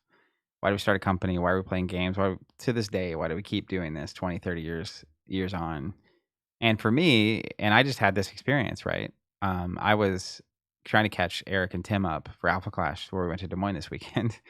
And at some point, I was playtesting with Eric, and he was in the middle of thinking about his turn. And I just said, like, I freaking love card games, man. Mm-hmm. And 10 minutes later, when he worked through his turn, he was like, I love card games too. Like he heard me, but he was like so focused on like crunching through the thing he was Yeah. crunching through. And then you were sending the message, which was basically like, it's because you Avatar the Realm, because you're like trying to figure out how to go 4-3 with Avatar that, I'm like talking to Jesse like nightly. And you're like right back in it, right? Mm-hmm. And it's like that, like all in kind of consuming thing that you can do with other people. But we go and we have the Airbnb in Des Moines and we're doing the draft practice on Friday. And we spend all day Friday drafting. And this is people I've been traveling and playing card games with for a decade plus. And it's like, man, I still, like 30 years into this, I've gone to Pro Tours, I've gone to Europe to play, I've gone to, like, you do all the things, right? And it's like, we're at this Alpha Clash event. It's going to be 30, 40 people. This is not like a massive event. There's not a lot on the line, etc. But like, absolutely still enjoying this as much as ever. Mm-hmm. Hanging out with friends, playing card games physically in person, traveling to do it, like doing the whole 9 yards. So that continues to be why, Mm-hmm. right? That to me, that is the experience that I'm after. And that's the experience that I want other people to have the opportunity to have, and to have it in a way that is as good as we think it can possibly be, Mm-hmm. right? And will we ever achieve, perfection? Physical space, literally. Yeah, I mean, Yeah. the event, and that's why we're building 3.0, right? It's we want to host those moments for people, whether it's locally or even just picturing that Alpha Clash event. Like, if we were hosting that event, how can we make this event for all those players and for the publisher in this case, as absolutely amazing as it can be? And we know like the materials are there for it to be Mm-hmm. truly amazing. And the thing I was thinking about when you're saying that was kind of in this TCG fatigue. There's so many card games coming out, and I don't think it's going to stop. I think we probably have. Let's go back on the prophetic soapbox for a second. Yeah. Hold on. Let me change profit on your card. Yeah, hey, there it is. Phoenix profit. I am expecting we will have another, let's call it 12 to 24 months. Okay, 1 to 2 years. Where it'll keep just card game after card game. I think by, what year are we in? 2026? I think by 2029, year 3, is when we'll start seeing a slowdown, because you'll probably start seeing some of the big IP games falter and go away. What's the first one? You make a real prediction? I predict Lorcana. Disney, man. I don't know. I don't What know. about, Lorcana's popping off right now, actually. No, yeah, but that's why. So, go ahead. What was the other one? What was the big one that just felt altered? It was a big one. Altered. Yeah, the IP ones are hard to take down because like they just have so much. But it'll happen. But that's exactly the point, is that them succeeding isn't necessarily about the kind of thing that you're talking about. Yeah. It's not necessarily about people gathering together, obsessed with Lorcana, building their decks, meeting at lunch tables. It's also not to say that won't happen. Right. Because maybe it is happening more. Maybe I know, I'm missing it. Even like right now, Magic the Gathering, as much as the internet complains about it, the revenue number at least is going up and to the right. And this is kind of the grand question. But that is the problem. That's the grand what yes. So that's going on? Well, that this goes back to that podcast I listened to a few weeks ago. Beyond the fact that they were talking about Magic as the best game of all time, I found it so fascinating by the end of the episode. At some point late in the episode, one of the hosts basically was asking when the last time either of the other two hosts had played in paper, which just means physically with cards. I hate that term. And it had, do we have a better one? The game. Physically had played the game. Actually playing the game. And effectively all three people who are obviously think Magic's the greatest thing since sliced bread, and also enough that they're doing like weekly podcast, and like it's pretty successful. I don't remember the name, but it was a pretty successful Magic podcast. And none of them had really played physically in the past year, which is fascinating to me, because you would expect, by the way, I'm assuming there's a lot of people out there that play Magic mostly not physically. Yeah. And if that's true, you would expect sales of Magic cards to be impacted by that. But it doesn't seem to be true. And so they may have the situation going where a lot of people are introduced to it and playing it through the digital means. they're occasionally playing physically, and so they're buying the cards when it's time to buy the cards. They're doing drafts, they're doing whatever. But I think the kind of dream state of what is actually happening, and people are playing in Friday Night Magic, and I know there's a lot of people that do play Friday Night Magic. There's a ton of people that just play Commander at the kitchen table, and there's a ton of people that I think just play digitally, fascinatingly enough. But you kind of ask the question, like if you think about something like Here Be Monsters, and why Here Be Monsters into this fatigue that is happening, and it is a tough time to be releasing a game of some sort.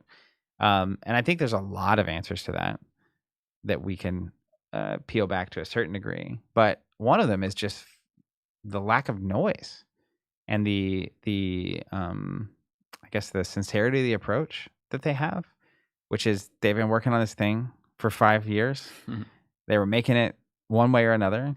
And I think strategically speaking, very smartly, it's one of the first games that I feel like has been this is absolutely true about, which is it is the kind of game that you can own and you don't actually need other people that you know to own it. Yeah. In the same way that like when you buy a board game, that's true. But it is the kind of game that you can share, and it's being packaged in a way to share that you would still enjoy. Which that is an innovation that I wouldn't have expected to look for, or wouldn't have been like, hey, we need games that, because it's the opposite way to solve the problem indie games have, which is especially indie tabletop games. You need other people to play with, and so one way to solve that is get a lot more people to play the game. Another way to solve it is make a game so that they don't actually need other people to play with, which could be solo, but also if you own it, can you get 3 other people to play it with you? Kind of a thing. Yeah. Basically, I guess your first point is we need more TCG fans to dive into this and more retail stores to sell it, so that the existing ecosystem basically shifts some energy into this, which means there's more people to play with, more tournaments to go to, et cetera.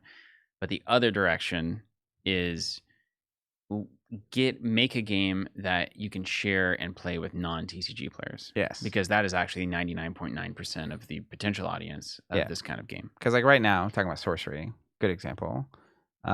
You could definitely bring a couple decks to friends and play Sorcery. You could do that. Really, what you want as you're preparing for Avatar of the Realm, or just playing in general, even like the sealed thing, you could do sealed. That's one of the big upsides TCGs have over non-collectibles typically, is like you could bring a booster box to a group and they don't need to own anything. If they're TCG players. If they've played sealed, and if they know how to build a deck, and if they know the general 100%. fundamentals of land. But having a game that you genuinely can just take to anybody, and you could sit down and play, and it wouldn't feel like you're missing out on part of the experience. Yeah.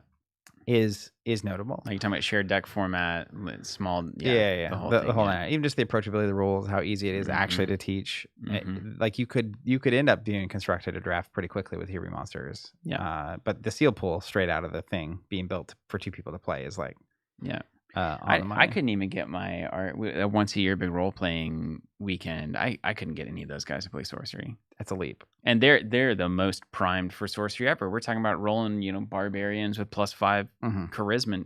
Like that, they already know the language of the entire industry, but it's like, that's too much. That's too complex. Yeah. So I want to ask you a question. Yeah. You kind of started asking it. Yeah. And it's sort of related to this, but and I think this is true. It's like the Kickstarter maximized gimmicks to sell stuff, right? But in a world where you have a game like Magic, digital implementation, Friday Night Magic going on all over the world, tons of people playing it, and now we have Magic plus all the noise. So it's not just the big 3 anymore. You have games that are probably not on Magic's level, but are 1 tier under. And this is the Gundam and the One Piece and even FAB. The Gundam. And Lorcana and Star Wars Unlimited. It's crazy how many are out there. And then eventually several tiers down later, you get to Here Be Monsters, right? Little indie studio, brand new, etc.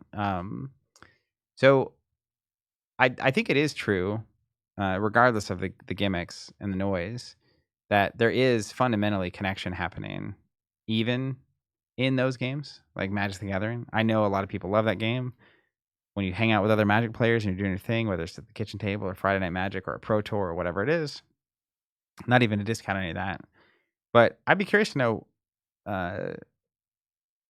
your take on, in that world where there's all these options, what the actual value is in supporting not those, and specifically supporting the tiny upstart studios and games. Yeah. Well, okay, I'll tell you. So let me. This ties into exactly what I wanted to get into. This is the actual, I think, the crux of what I'm saying now that we're kind of massaging it through. A conversation, some might call it. Here's I think a traditional understanding of a trading card game. Let's just use TCG. We'll ignore the LCGs. Same thing. Card games. You're an aspiring designer or a publishing studio or whatever.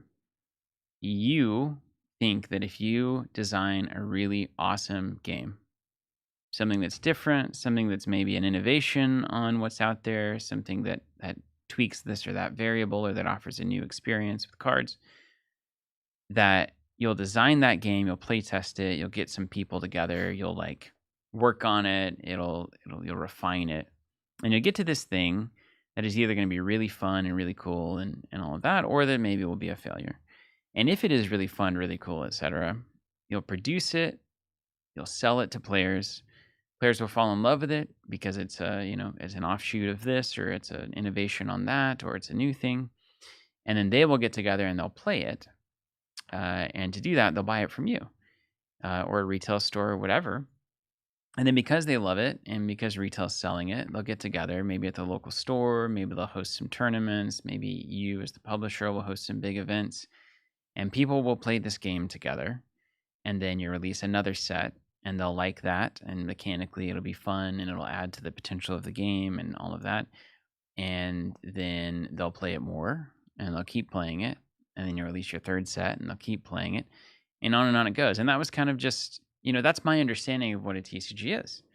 And they'll single sellers will pop up, and maybe the local store has the little display case, and maybe you and some friends trade for whatever it is that you want and need. And you meet on a fairly regular weekly, monthly basis, hang out, say hi, catch up, put your new constructed deck down. You built Stark this week, or I built this new Greyjoy deck this week. I've been thinking about this for the last 2 weeks, and I've had it in the back of my head while I'm at work. And I think this character would be a better 2 of than this character, and here's why, and here's my theory, and I'm going to switch this plot out of my Thrones deck. And then I'm going to build this, and I'm going to be excited the whole time. And I'm going to put all my cards together, and I'm going to take it down. And then we're going to play it, and I'm going to see if it works or not. And then I'm going to tweak it, I'm going to play it again and see if it works or not. And I'm going to do that basically forever until another game comes along, or until I kind of lose touch with what I liked about that game. The mechanics kind of move too far in a different direction, those kinds of things. But that's kind of the fundamental thing. But I think the jarring part of the noise here, and what you're talking about is first, is this still what the indie games are doing? And second, what happens whenever this isn't at all the model for success? What happens when it doesn't matter how well designed the game is, but instead it's about the IP that you throw on top of it? What does it mean whenever you don't actually need to go to retail stores because you can make $24 million on Kickstarter? What does it mean whenever nobody actually gets together physically to play this thing, and instead they just play it online? What does it mean if there's no organized play from the publisher? Or what does it mean if there's $500,000 tournaments? I think the first part of that is just that's the jarring nature of it, is that if you come from a world where a well-designed game that is cared about with amazing art from real artists that then gets put on the table in front of players, they buy it and they play it together, that if that is no longer actually the way that you become a successful TCG publisher, then I don't know why I'm here. And so to answer your question, I think the indies that we're supporting are the ones, and the indie world is the ones that are actually doing it that way. Here Be Monsters isn't going to be successful because they put in 20 serialized cards from an IP that everybody knows. Yeah. They just don't have that option. So what they have to do is they have to design an incredible game, They have to make it very tantalizing to look at and fun to open and experience. They have to try to get it in front of as many players as possible, and they have to hope that those players play it with their friends, family, TCG, etc. Fans, and that enough of that is happening, and people love it enough that they share it, and then that means more sales, and share it, and more sales, and then eventually there's a lot of people playing Here Be Monsters. Warlord, Sorcery, Alpha Clash, same thing, right? These are all following the same model. And in addition to these IP-driven games and these secret layers and like the fact that this universe is beyond stuff is really taking over Magic, it's just kind of it's an unstated diversion in what a successful model for this looks like. And it mirrors that stupid hype crypto bro stuff that I'm seeing everywhere, where basically it's not about the product. It's about your ability to make people feel emotionally that they can't help but get involved with this. It's a psychological skill set that is being used here, not a game design skill set or a production manufacturing skill. Any of those things don't really matter as much anymore. Yeah. If you can it's a confidence game. If you can convince enough people that they'll also convince other people that this is important and cool and matters and oh my God, then who cares how well it's designed? Yeah, I mean, it sounds like a pyramid. Mm. If you can convince 3 people to play it, and maybe that's the problem. Maybe that's what I'm feeling, you know? Well, I think you hit on some really important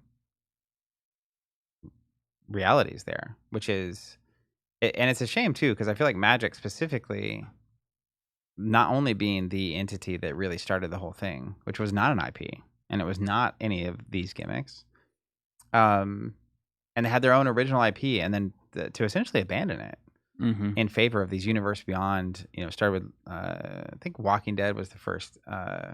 It was tournament legal. It's so insane. It's actually just very charming in retrospect. And then you also so have cute. the Lord of the Rings set, which is the real that was Universes Beyond, not the Secret Lair stuff. And it goes back to earlier what I was saying about connection and these kind of the Venn diagrams of interests and beliefs and what you're even looking for. And it's like it's this looming sense that Magic has achieved escape velocity from reality and from the underlying, and for a while you can kind of and tell me what that sounds like outside of Magic, like outside of the games industry. That sounds like everything right now. That's the world at large. The world. It's like it's like there's this weird escape velocity belief that none of reality actually matters anymore. Yeah, because we can just convince enough people that it's fine. Yeah, but it reminds me, it's the whole crypto thing at scale. Or the NFT thing, especially. It's like, no, really, guys, the NFTs, the images. Yeah. Really, it's like the digital ownership and rights and all this thing. And it's like, yeah, but I could just be getting old. But it's that nagging, but it just doesn't make sense. It just doesn't make sense, yeah. So that's where on this layer, it's like there is an appreciation and a desire and an interest in the real and the actual, not the gimmicks, but the focus on trying to create something well and meticulously and like with care built in, and passion. You feel it, like even at the Alpha Clash event this weekend with Garrett and Ridge and their mom and dad work in the booth, right? And it's like there is a passion and a care, and there is a different level of connection with the people that are willing to travel to Des Moines, Iowa to play Alpha Clash than Magic. And we felt that in the Monster Pocket. I see Terrence in the chat. We felt that with that Mom Pod. It's the exact same thing. Yeah. And so it's like, yes, it's harder. Yes, there's going to be less people. Yes, it's not going to make as much money as Cyberpunk TCG on Kickstarter. Yes, all of these things. And that is precisely the point, which is like what I'm after and what I desire and what I want is lined up with all the same people that are crazy enough to make those games in the first place. The same people that are crazy enough to play them in the first place, to be the ones to, I even think about this story came up this weekend. Ian was with us, and Ian used to live in Edmond, which is close to Oklahoma City. It was relevant. But when he first found out about FAB, he got FAB from one of those early bundles that we had. Great example, by the way, of a game that is super well designed, brings something that's totally fresh, great assets, great graphic design, great borders, all of that. And found its success because people started actually being able to get it and play it and see how crazy it Great was. it was. Yeah, and FAB It was took a them 3 was a sets. fundamental response to and a pandemic. FAB was a fundamental response to Magic going digital. Yeah. And the name Flesh and Blood comes from that idea of like, don't forget the reason that we're here, Yeah. which is to physically get together and do this thing together as humans to humans. But Ian getting into the game, knowing no one else that plays, right? And going down to the local store and convincing them to allow him to set up on a league night, him and Adam, and then building that into a 20, 30, 40 person community. And it's like, yes, that's not every story. And yes, that's really hard. And yes, that's a lot of work. And yes, it would have been easier just to play Magic, which is not the point. It's like, it's almost like, I gave this analogy recently, but it feels like the world is doing this at large. And we can hone in on Magic specifically as a tabletop example. But it's like, for thousands of years, the way to literally climb Mount Everest was to train, research, study, talk to people, do the thing, go risk your life, climb the mountain, and getting to the top was insane. And then for the rest of your life, you're at a dinner party, and it's like, Steven's the one that climbed the top of Mount Everest. And like, we now have a 3-hour conversation. Yeah. Because that's so fascinating and crazy, and you only read about it in books if you're lucky enough to even have the books or the capability to read. And then all of a sudden it was like, well, actually, you can just look up whatever information you want online. And that could either be, I can now easily figure out what I need to do to train. And there's best practices and this iteration and all this energy that's going on.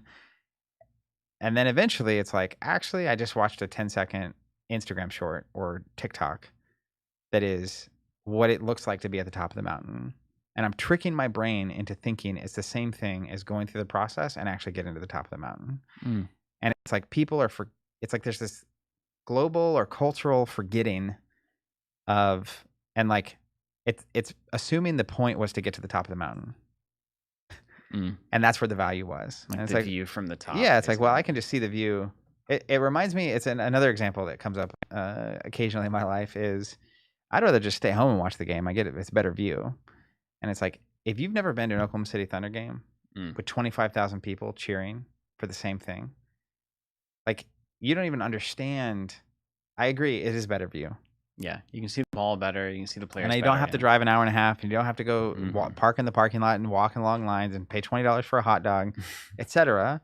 But like, watching it on TV does not replace being in that stadium when that moment is happening. And it's okay if you don't value that moment. Yeah. But I value that moment. And that to me is like what the indies are about, which is I'm willing to drive to Des Moines to play Alpha Clash with 35 other people, right? And I'm willing to play Here Be Monsters and show it to my friends. And I know it's not going to be easier. But being easier is not the point. Well, so I mean, that's probably about it, Zach. Yeah. I will say this. I think the old idea that you design a great experience that you want to share with other people out of a sense of passion and creativity and all of that, and then you produce it, that was difficult previously. And I think something like Kickstarter really helped stimulate potential designers and publishers to get their start, because there's actually a way to get money to actually get your game off the ground. So it's not like the platform itself, that's not a problem, right? It's good. People can pitch their idea. They can say, here's this game I care about. Here's the characters I've made. Here's the design that I'm working on. And if that sounds good to you, like, send some money my way and I'll send you the product. You'll be an early backer, etc. And then it goes from there to, I think it's kind of like every step along the way where this is supposed to work was subsumed by greed and misaligned incentives. And so then it's like, okay, well, I need to get this into retail stores. But then what if the mechanism you use to get this into retail stores can't be trusted to do that? What if they're going to sell it to the reseller instead of the mom and pop? What if the movie barn couldn't get Star Wars TCG cards because somebody down the road wanted to sell 1,000 boxes or crack them for singles? Like, we wouldn't be able to have the experience we had at the movie barn. Yeah. And that's a tragedy. And so there's that element of it. and then there's like these roadblocks that happen, and okay, so you're trying to get people to play with, but your local store won't support the game, even if they can get it, because there's these other games that just strictly make them more money because they're driven by IPs, and there's more people that just come into the store to buy a Pokemon pack than they would a Hero Monsters pack, et cetera, et cetera. And so that's like, well, how do we incentivize the local stores to do this traditional model the way that we see it? Because the game is great. The game is designed great. It looks fun. It's an incredible experience, a better experience than all these other things that are out there. But now we got to we got to get it to the local store, and then we got to convince the local store to actually support it, sell it, actually put some energy behind it. And on it goes. And it's just kind of like, is the inertia of that system, sometimes it feels like the inertia of these things is almost, you just feel old and incapable of reverting the clock, to go back to this cheery time whenever you could be a kid and go to the store and play the game and have some friends and not have to worry about collecting the entire play set and selling cards online and buying singles and looking up all your meta strategies the week before the tournament and getting your gameplay videos recorded and going and checking the live streams of all the different world championships so that you know the meta game going into the regional. And it's just like, man, it just seems like it's not adding value. Well, I could talk about this for a long time. The one thing I wanted to add is you mentioned greed. I also think it's not even just greed. I think it's efficiency. I think it's scale. I think it's success. Like, it's very natural to, if you make a game, you want as many people in the world to experience that as possible. Right. But in achieving that, I think you do create this momentum that eventually leads, in Magic's case, to escape velocity, where you, let's just focus on efficiency because it's a non-loaded word like greed. But as you do something more efficiently, it's really easy. As an example, it would have been way more efficient this weekend if I could have snapped and been in Des Moines. Or it'd be more efficient if we just played it online. Mm-hmm.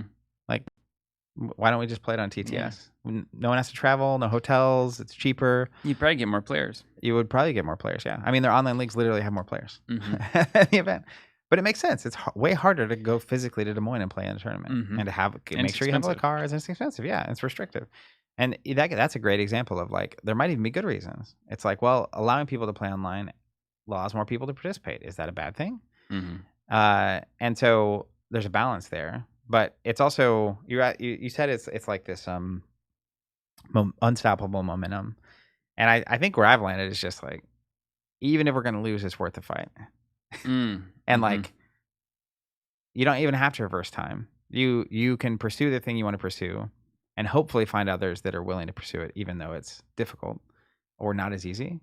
And you can opt out of the noise. I think that's the thing. And it will be really sad if the noise wins and there are no games that aren't participating in the noise, and it's just like, but if it ends up just being garbage games that aren't really cared about, and big IPs put on top, and it eventually devolves into whatever it devolves into. And one of the amazing things that we have, even in that case, and this is going back to the physicality of all this, is you can't, I mean, obviously Acts of God could do this, but you can't take the Star Wars TCG cards from me. I have them.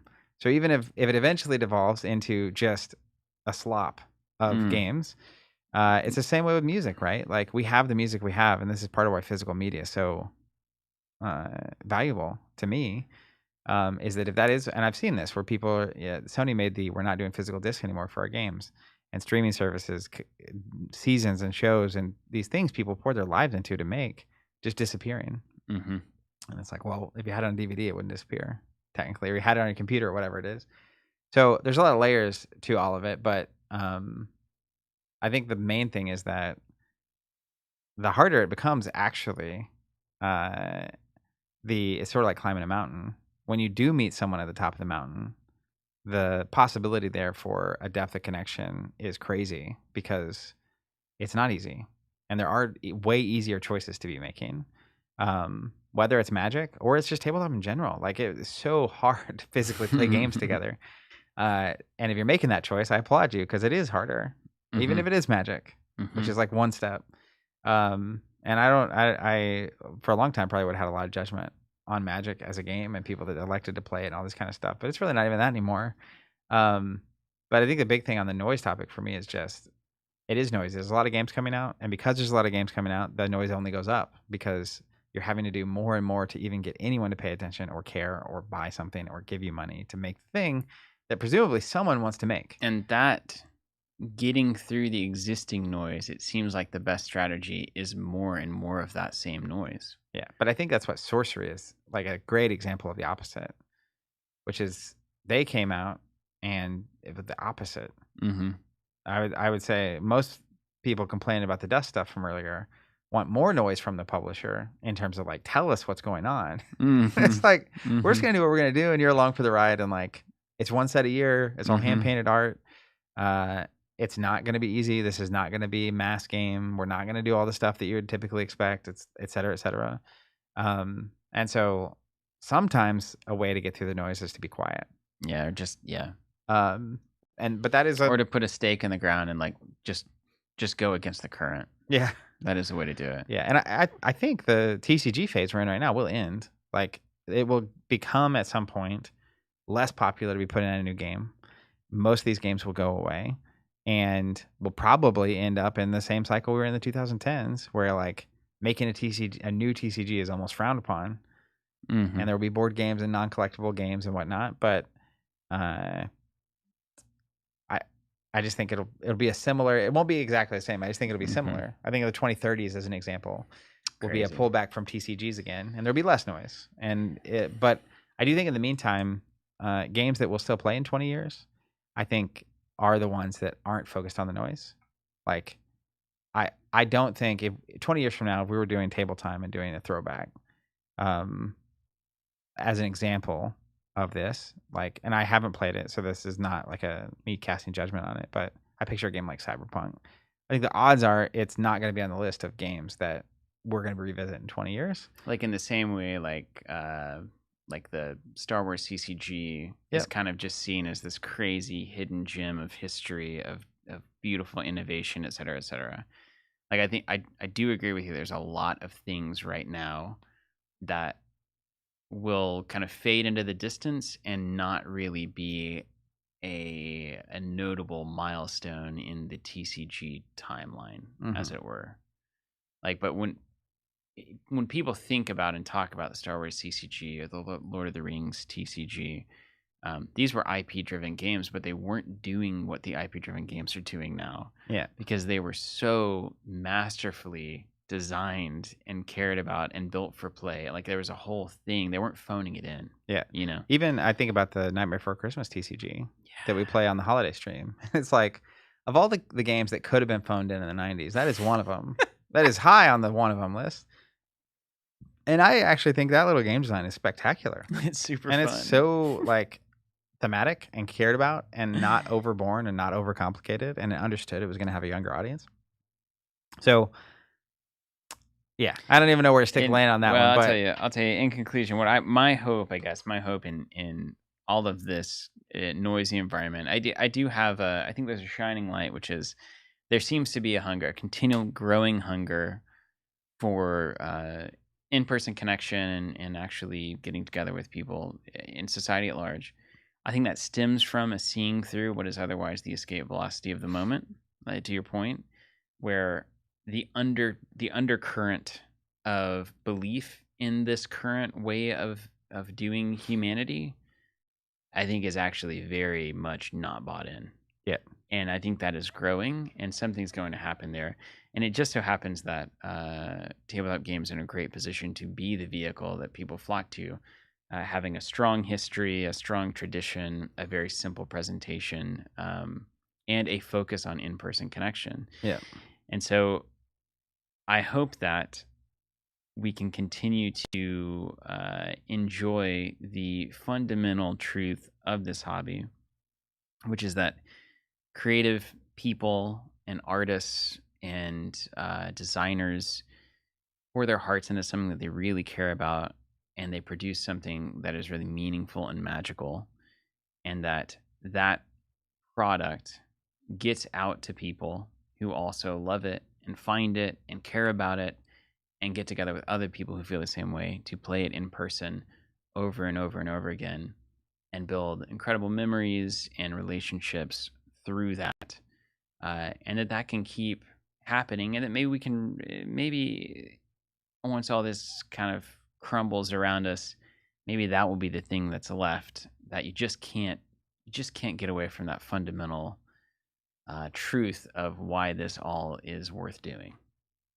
And you can put a lot of blast the white noise around it, but that at the end of the day, when you turn that white noise machine off, what's left is the heart and soul of what this is. Yeah, and I'm an optimist, so take that for what it is. But like, I think the world at large is getting noisy, and you see this, and I see things poking through all the time about Gen Z, etc. I'm expecting a pullback away from technology, away from all the noise and the dopamine addiction and the social media and the digital platforms and stuff, and like just physically being present with people and doing something physical. And that could be sports, that could be cards, that could be whatever. Just I think there will be a lot of people desperate for that. And tabletop happens to be incredibly good at exactly that. And that doesn't, we'll see what that ends up meaning for the overall space, I guess. But I fundamentally believe that to be true. And if the noise wins, the noise wins. The noise wins. Yeah. You can find me in Bristow. That's right. I'll be out there with my chickens. Thanks, everybody, for watching, for listening, for being here. We appreciate you. Even though you're not here physically, we wish that you were, and we hope to see you physically soon. We will be in Vegas on Friday. I saw Ryan Rope in the chat. We will have almost no time, but if you happen to be in Vegas and at the FAB event, probably, and give us a high five.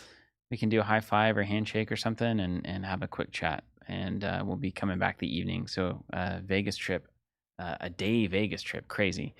So we'll see you there. And then we are working on, actively really working on our, for lack of a better term, in quotation marks, local game store here in Tulsa.